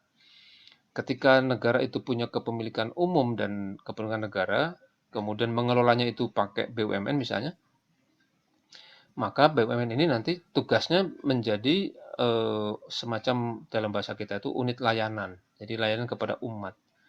Jadi dia bisa berbisnis kepada pihak lain, tapi hasilnya kembalikan kepada umat, kepada rakyat. Nah, rakyat itu siapa? Warga negara. Warga negara kan tidak hanya Muslim. Itu ada yang non Muslim, ada Nasrani, ada Hindu dan sebagainya. Itu selama dia warga negara dia pasti dapat dan itu wajib negara melindungi. Ya. Namanya kalau dalam bahasa fikih namanya kafir zimmi. Kafir zimmi itu kafir yang dilindungi. Nah, kalau dia warga negara berarti dia kafir zimmi, dia harus dilindungi dan dia berhak mendapatkan semua hak yang sama sebagaimana Muslim. Yang membedakan cuma satu hal saja, ibadahnya masing-masing, tapi dalam urusan muamalah dia harus ikut di dalam aturan Islam. Dia apa namanya ibadahnya dipersilahkan dengan ibadah dia sendiri, dijamin itu tidak ada masalah. Jadi sebenarnya tidak juga menjadi sesuatu yang mengerikan gitu, aman-aman saja. Waktu Madinah itu menjadi negara di Madinah, ternyata di situ ada 3 agama itu. Ada Islam, ada Nasrani, ada Yahudi. Bahkan para sejarawan barat mengatakan luar biasa itu Madinah itu, aman dan sebagainya. Nah, ini kan sejarah juga. Jadi sebenarnya tidak perlu dipermasalahkan juga. Dan itu adalah bukti dari way of life Islam itu membawa rahmatan lil alamin. Gitu. Iya. Jadi BUMN itu melakukan sesuatu, ya, akadnya bisa ijaratul ajir juga. Misalnya tambang emas di Freeport itu nggak bisa karena dia di gunung dan gunungnya harus dikeruk. Nggak bisa Iya. dipacul misalnya, dia harus pakai alat berat. Oke, kalau begitu harus meng-hire seseorang. Siapa yang di-hire? Ah, itu BUMN misalnya. Kenapa BUMN? Karena dia punya alatnya. Nah, dalam melaksanakan itu Iya. dia dibayar karena mengerahkan jasa. Tapi setelah dia mendapatkan itu, keuntungan emas itu dikembalikan kepada rakyat. Semua harus dapat akses. Nanti luar biasa tuh Mas. Misalnya air, sumber daya perairan. Itu ada sungai, sungainya jernih. Tidak bisa dipatok oleh sebuah perusahaan hanya untuk misalnya pembuatan air minum dalam kemasan buat dia. Itu haram hukumnya dalam Islam itu. Betul. Jadi sungai itu, ya sungai, laut itu tidak boleh dipagari, tidak boleh diblokade hanya untuk dia. Itu semua orang harus punya akses untuk memasukinya. Hutan juga sama, tidak boleh diberikan kepada swasta asing untuk mengolah hutan itu. Karena setiap orang harus punya akses yang sama kepada hutan. Ini luar biasa. Inilah way of life Islam itu. Inilah jarang disampaikan gitu loh. Iya, betul betul. Ya, Ya. karena disampaikan pun hari ini ya langsung dinegasi begitu, dinegasi dengan ban dan juga remove oleh sosial media. Iya. Ya, ya. Oke, Pak Kar, ada satu pertanyaan lagi nih. Nanti seperti biasa ya, untuk penanya terbaik dipilih sama Pak Kar nih. Sudah saya kopas juga Pak Kar dari Siap. YouTube 3 pertanyaan yang tadi. Ini satu pertanyaan terakhir dari peserta. Assalamualaikum Pak Kar, perusahaan tempat saya bekerja adalah BUMN. Nah, persyaratan organisasi yaitu pemikiran, perasaan, dan aturannya harus sama. Dan ini tidak sama. Apakah akan tumbang suatu saat? Bagaimana ciri-ciri ketumbangannya? Terima kasih. Wah, ini saya jadi harus menerka di masa depan. Bapak Ibu sekalian, jadi yang dimaksud dengan organisasi, mau BUMN, mau apa dan sebagainya, memang memang persyaratannya kalau kita pakai persyaratan umum itu memang pemikiran, perasaan, peraturan itu harus sama. Ini tidak hanya di dalam Islam ya, tapi seandainya di organisasi bukan Islam pun pasti akan menerapkan itu. Karena itu adalah jaminan kelangsungan yang panjang ya. Karena kita bicara organisasi kan tidak tidak apa tidak jangka pendek, kita bicara long term. Kalau kepanitiaan itu baru bicara jangka pendek. Kepanitiaan misalnya PHBI. Kalau PHBI selesai ya selesai Iya, sudah. Tapi kalau kita bicara perusahaan, maka niat perusahaan itu kan dihadirkan untuk mendapatkan profit, profit yang tumbuhnya sinambung. Sinambung itu syukur sampai hari kiamat datang itu masih terus berdiri misalnya. Itu perusahaan. Jadi ciri khas dari perusahaan itu ya memang didirikan bukan untuk jangka pendek tapi jangka panjang. Makanya ada yang satu generasi, ada yang dua generasi, tiga generasi dan sebagainya. Nah, di perusahaan-perusahaan itu pun itu yang identik itu yang bisa kita lihat yang genuine ya, maksudnya itu Ya. adalah pasti akan ada pemikiran, perasaan dan peraturan yang sama. Ya, pemikiran ditandai dengan visi, misi dan seterusnya. Perasaan itu ditandai dengan sense ya, perasaan memiliki perusahaan yang sama salah satunya. Kemudian peraturan itu ditandai dengan SOP, ditandai dengan kebijakan mutu dan sebagainya yang juga sama menyeluruh kepada semua yang ada di dalamnya. Nah, petaka organisasi baru muncul ketika satu, misalnya pemikirannya tidak sama. Yang tadi saya ceritakan, ketika visi, misinya berbeda di antara para pendirinya, itu pecah kongsi. Kita sudah sering mendapatkan ya perusahaan yang diwariskan kepada generasi kedua misalnya, dari orang Betul. tuanya, kemudian kepada anak-anaknya, Ya, ternyata yang satu begini, yang satu benar. begini, bubar. Heeh.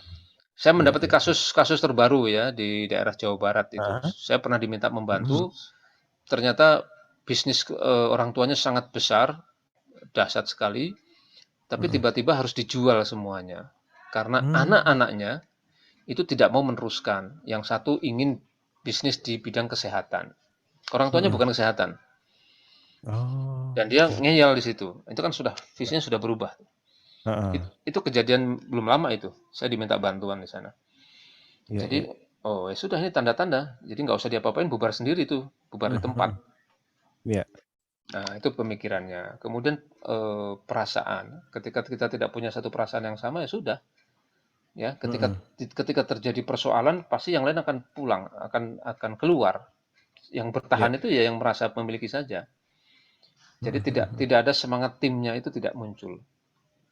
Ya, kemudian yang ketiga itu adalah peraturan. Ya, ketika untuk orang tertentu boleh, sementara untuk yang tidak boleh, ini juga akan memunculkan huru-hara, akan memunculkan bom waktu. Tiga ini kalau bermasalah itu pasti akan memunculkan bom waktu. Saya bilang pasti, Iya. maksudnya adalah kecenderungannya sangat besar. Ya. Nah, apakah ini kemudian identik dengan tumbang? Sangat bisa tumbang. Ya, kita punya BUMN kita punya sejarah tuh ya. Kalau tidak salah apa Merpati atau apa itu BUMN penerbangan Ya. kita Pesawat merpati. pesawat ya. Itu kan hilang sudah Mhm. ya tumbang. Mhm. Mhm. Siapa tidak punya datanya tapi ada ADMR juga ya, tumbang. ya. Bukan itu ada yang bukan BUMN tapi yang Bukan BUMN BUMN sih. Ya. ya Itu semua nanti akan memunculkan salah, Merpati, ya, merpati. salah merpati, ya. Akan munculkan salah Mm-mm. kelola. Kalau sudah salah kelola, ya sudah. Kalau tidak diperbaiki, siap-siap tumbang. Nah, Mm-mm. peraturan juga penting. Misalnya, kalau peraturannya mengacu kepada sekularisme, nanti dia akan bermain misalnya di saham. Ya, nanti ada pembahasan lanjut tentang saham. Boleh nggak sih bermain saham itu? Itu poin Mm-mm. pertama. Kemudian yang kedua nanti eh, utang piutang, ya, utang piutang dan basisnya riba. Mm-mm. Pokoknya begitu kita kena riba, itu dampaknya juga luar biasa, mengerikan. Ya. Kemudian Mm-mm. pelanggaran-pelanggaran lain dari hukum syara. Nah, Al-Quran sudah mewanti-wanti itu, ya, yang tadi ya. Itu kan ayat bersifat umum. Jadi kerusakan di Ya. muka bumi itu bentuknya banyak sekali, dan kerusakan itu pasti terjadi kalau kita melakukan kemaksiatan. Nah, kalau peraturannya itu ternyata tidak sejalan dengan peraturan Islam, peraturan organisasi bisa kita buat sendiri. Tapi kalau tidak sejalan dengan peraturan Islam, maka itu siap-siap itu akan mendapatkan apa namanya, fasad, kerusakan di dunia. Ya, Mm-mm. ngeri nanti. Nanti akan misalnya ketika tender ternyata kita membolehkan cara tender yang haram, kita memuluskan dengan amplop, dengan upeti dan sebagainya, itu ngeri sekali itu. Iya. Itu tidak hanya di Indonesia loh ya, di luar negeri itu. Saya waktu membawa anak-anak ke Turki, Mm-mm. mereka minta tip tuh. Supir bis itu minta Mm. tip. Iya. Saya berdebat dengan mereka.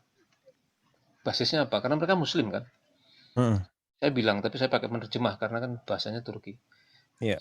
Tolong terjemahkan kalimat saya bilang. Jadi gini, Anda kan bekerja kepada atasan Anda. Jadi Anda ijaratul ajir dengan atasan Anda. Saya jelasin itu hukumnya. Nah, kemudian Anda minta kepada kami kan klien dari atasan Anda. Nah, kalau kami itu klien dari atasan Anda, kami sudah bayar ke atasan Anda. Kita sudah bayar itu. Lalu Anda sebagai supir minta tip pada kami. Itu perbuatan yang tidak boleh. Itu namanya sut atau gulul, perbuatan curang. Iya.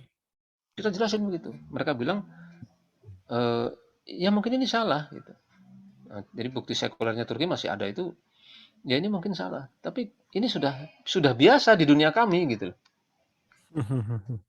Muslim, Turki, Turki loh ya. Iya. Iya. Dan mereka Muslim. Jadi panjang saya berdebat dengan mereka itu dan mereka tidak bergeming. Pokoknya sesuai dengan akad. Mm.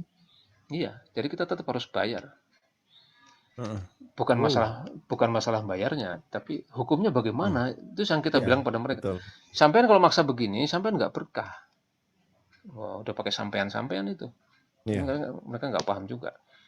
Ya sudah, kita terpaksa membayar. Nah, terpaksa membayar itu uzur syar'i itu. Kita terpaksa. Sebab Mm-mm. mereka terus menagih. Mm-mm. Kalau kita tidak bayar, kita dipermasalahkan. Saya sudah jelaskan berkali-kali dan sebagainya. Bahkan di rombongan saya juga ada ustadz bantu jelasin. Juga ternyata dinegasikan juga oleh dia. Ya sudah. Itu jadi penting buat kita untuk memberikan penjelasan itu.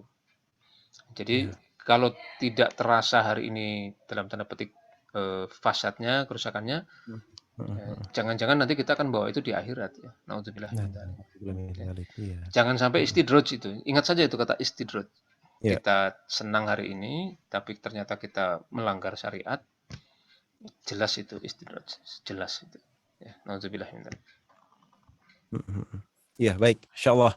Ya, pemirsa itu ya, tadi banyak sekali kisah-kisah dan juga pengalaman dari Pak Kar yang terkait dengan buku nasional ini yang disampaikan kepada kita ya. Dan mohon maaf. Dan banyak sekali insight yang bisa kita ambil bahwasanya Islam ini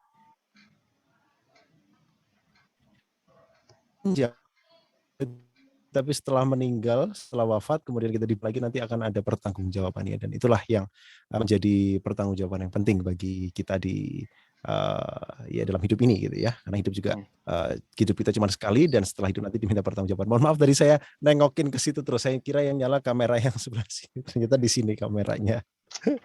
Memang kebanyakan kamera. Ya kebanyakan kamera, ada 3, satunya saya istirahatkan sih, jadi nggak dilihatin di sebelah situ, yang di sebelah sini saya lihatin terus. Ya, Baik, sampailah kita pada pembagian door prize nih. Bukan pembagian ya, pemberian karena cuma satu buku, satu paket lebih tepatnya. Satu paket buku kepemimpinan transformasional dan motivasi metanoia yang dipersembahkan oleh Asalim Group. Ada 4 buku lagi. Satu episode ini, satu episode kemarin, dan 3 lagi di episode-episode berikutnya. Dan kami persilakan kepada Al Mukarrom, Pak Muhammad Karebet Wijaya Kusuma untuk memilih pertanyaan terbaik di kesempatan malam hari ini. Ada pertanyaan dari Zoom dan juga dari YouTube. Sudah saya sampaikan di sini semua. Wah, ini luar biasa nih, banyak sekali nih. Susah juga ini Ya, menunjukkan ini. betul sekali. Yang mana ini? Tapi Iya, saya terkesan banyak. dengan ini, dengan siapa ini? Bu Niluh ya, bekerja di BUMN. Jadi Mm-mm, nanti sepertinya buku ini kita berikan kepada beliau. mm-mm, Mudah-mudahan mm-mm, nanti ada pengaruhnya. Nanti mm-mm, buku ini memang dibuat untuk bagaimana mengadopsi konsep ini, lalu kita mm-mm. benamkan kepada anak SMP dan SMA. Nah, Ya, nanti tinggal dicek nanti bagaimana kalau diterapkan di BUMN ya. mm-mm, Jadi mm-mm. selamat Bu Niluh, nanti mohon dihubungi itu Mas Dias, nanti segera Oke, kita kirimkan ke sana. ya, Yang lain baik, sabar ya, ikut nanti di forum-forum berikutnya. Tetap semangat. betul. Mas Dias ini sudah ada request kalau nanti buku ini selesai, maka Ah, ah, ah. kita akan masuk buku yang kedua. Masya Allah. Nah, ini namanya strategic management, Oke, oke, oke. perspektif syariah. Mm-mm, mm-mm. Nah, itu sudah menanti juga. Masya Allah, Ya, keren ini pokoknya ya. Ya, jadi kita nggak akan berakhir di buku ini gitu ya. Padahal masih panjang juga Pak Kar bukunya Pak Kar. panjang sih ceritanya. Pembahasan ya, Ya, pembahasannya juga masih panjang ya. Buat kawan-kawan yang belum dapat bukunya segera, karena ini setiap hari bukunya sudah ada order masuk dan dikirim ya. Kemarin juga ada juga yang konfirmasi, alhamdulillah bukunya sudah nyampe gitu ya. Katanya PO kok nyampainya cepat, ya alhamdulillah PO-nya cepat gitu ya. Jadi kawan-kawan bisa segera menghubungi admin atau mungkin nanti menghubungi ke nomor saya juga kalau ada kesulitan. Nanti kita akan konfirmasi pemesanannya. Bu Niluh, setelah acara nanti bisa japri saya ya di WA. Nanti kami minta detailnya untuk segera dikirimkan bukunya. Ini ada pertanyaan lagi sih Pak Kar, tapi kayaknya saya save dulu aja ya dari Budiah ini. Saya save dulu, insya Allah nanti di hari Ahad yang akan datang. Nah, ini saya sudah screenshot untuk di save. oh ini penting Oh, nih. Ini penting nih. ya, mau dijawab sekarang Pak Kar? Masih ada waktu nggak? Ada lah. Ada. Ya. Ini Bagaimana mau dengan proyek-proyek yang berbasis ideologi seperti proyek pemberdayaan yang perspektifnya mengandung konten menyerang Islam dengan perspektif gender, HAM, dan lain-lain. Nah, banyak teman-teman kita yang nggak menyadari hal itu. Nah, saya juga menghadapi ini Pak Kar, tapi ya kalau saya alhamdulillah berhasil saya tolak ya. Ini apa namanya order-order iklan, kemudian ya iklan-iklan layanan masyarakat begitu. Saya pernah dapat orderan seputar LGBT ini dari ya. apa namanya lembaga pemerintah begitu loh Pak. Dalam membentuk daya tahan ini dalam upaya kepemimpinan transformasional berarti ada konsekuensi perang pemikiran. Pertanyaannya, pentingkah membekali bekal pada generasi muda tentang bagaimana Ya. karakter way of life lain dan kapan waktu yang tepat untuk disampaikan? Nah, silakan Pak Kar. Karena Ya. keder juga Pak Kar kalau tendernya ratusan juta, kemudian proyeknya seperti ini, nggak semua orang ya. Alhamdulillah saya sudah bisa menolak ada 3 kali, 2 Ya. digit sama 3 digit. Alhamdulillah tertolak. Nah, tapi nggak semua orang bisa menolak gitu. Gelap mata aja. Ya udahlah, saya akan menerima walaupun saya paham ini dosa, tapi saya yakin Allah Maha Pengampun. Akhirnya diterima begitu. Silakan Nanti Pak Kar. nanti sebelum mati kita tobat dulu gitu. Iya. Ini mohon maaf, saya mohon izin tadi karena pertanyaan sangat penting, meskipun ditaruh di akhir Iya. nih dari Budiah ya. Iya, Budia. Saya punya pengalaman juga sebenarnya tentang ini tahun 2002 Mhm. sampai dengan 2007. Saya menjadi konsultan tim penggerak PKK. di Mhm. provinsi apa namanya di Indonesia. Saya konsultan Mhm. PKK loh, Bapak Ibu. Eh, saya pikir main-main itu, ternyata serius. Tapi begitu saya dalami, saya berkunjung, audiensi, kemudian saya tanya konsepnya, saya sudah mencium ada nggak beres ini. Yang nggak beres di mana? Mhm. Betul di konten pemberdayaan perempuan. Jadi lebih tepat ke pemberdayaan perempuan itu di sana ada konsep gender dan sebagainya. Mhm. Apa yang saya lakukan? Nah, yang pertama saya dalami dulu faktanya. Oh iya benar, ternyata ada banyak titik. Ada yang benar, ada yang bisa, yang sejalan, tapi banyak juga yang Mhm. tidak. Jadi saya memilah. Oh yang ini bisa, yang ini tidak. Mhm. Setelah itu, setelah saya dapat informasinya, kemudian kalau perlu saya konfirmasi kepada ahlinya, saya konfirmasi. Oh ternyata Iya. maksudnya ini. Mhm. Kemudian saya kebetulan diminta juga menjadi konsultan pembuatan strategic management, Renstra ya, strategic planning bagi organisasi itu. Disitulah kemudian saya mulai melakukan beberapa forum dengan mereka. Ya, forum pertama itu forum assessment. Saya ingin tahu seberapa dalam pemahaman mereka tentang ini. Oh ternyata mereka ini adalah orang-orang yang ikhlas, orang-orang yang hanif, karena banyak ternyata berbasis majelis taklim, Mas Dias. Iya, Jadi iya. jadi akarnya itu adalah penggerak-penggerak majelis taklim. Waduh, Mmm. kalau begini caranya kan mengerikan gitu. Semacam cuci Iya. otak terjadi di situ. Mhm. Nah, Mhm. setelah saya berhasil mengidentifikasi, baru saya jelaskan di situ. Saya menjelaskan dengan penuh hati-hati. Mhm.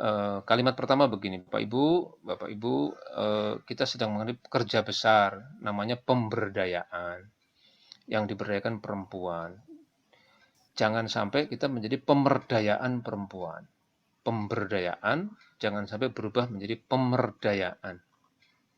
Itu kalimat menarik itu. Saya juga temukan waktu Iya. itu, eh, ya apa? Saya mohon kepada Allah ini gimana kalimat yang paling pas itu.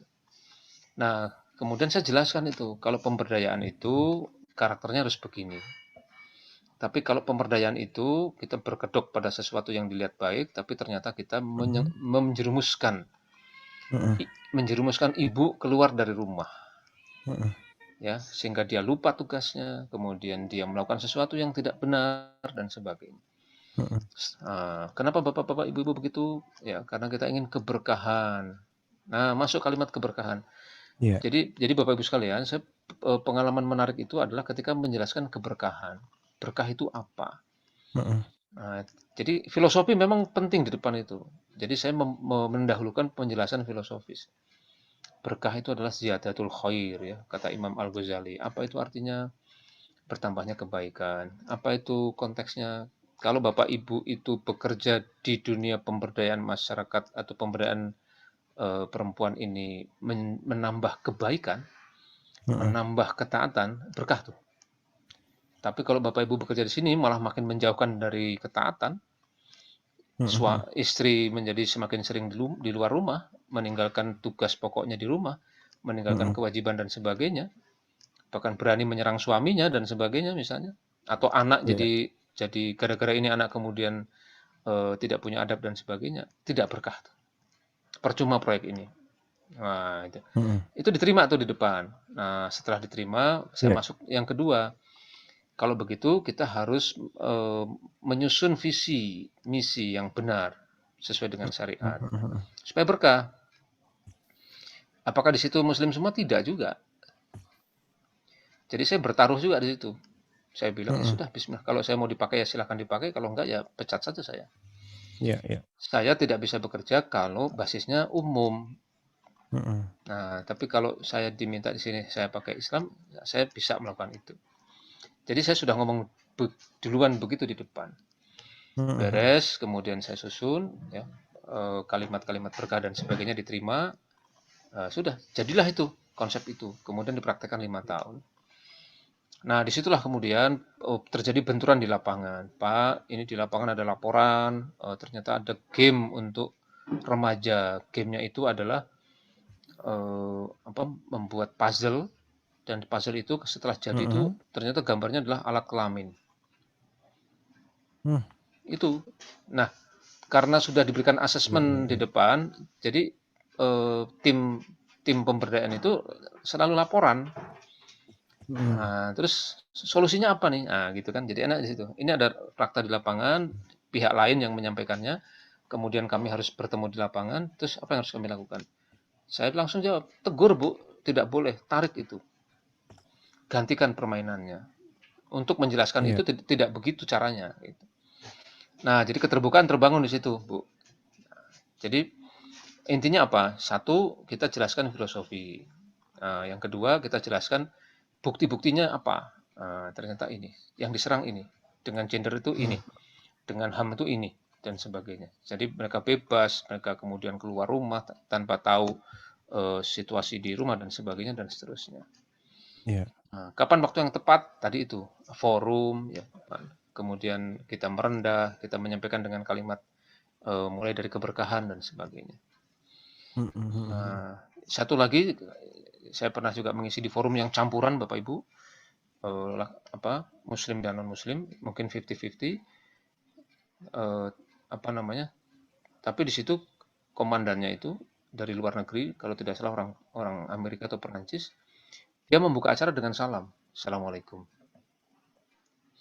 Nah, kemudian apa yang saya lakukan? Wah, bagus nih. Terus saya tanya sebelahnya, ini Muslim semua? Bukan, ini campuran. Oh, kalau begitu saya harus pakai ini. Akhirnya sebelum saya bicara, saya sampaikan begini, Bapak Ibu sekalian, eh, mohon izin dari lubuk hati saya yang paling dalam, saya ingin mendoakan bos kita semua ini untuk mendapatkan hidayah. Itu test case tuh Mhm Mas. mhm. Di luar dugaan Iya. saya, ternyata semua mengacungkan tangan begini dan mengatakan amin. Semua tuh. Oh, berarti Mhm berarti mhm forumnya cair itu. Sudahlah saya masuk.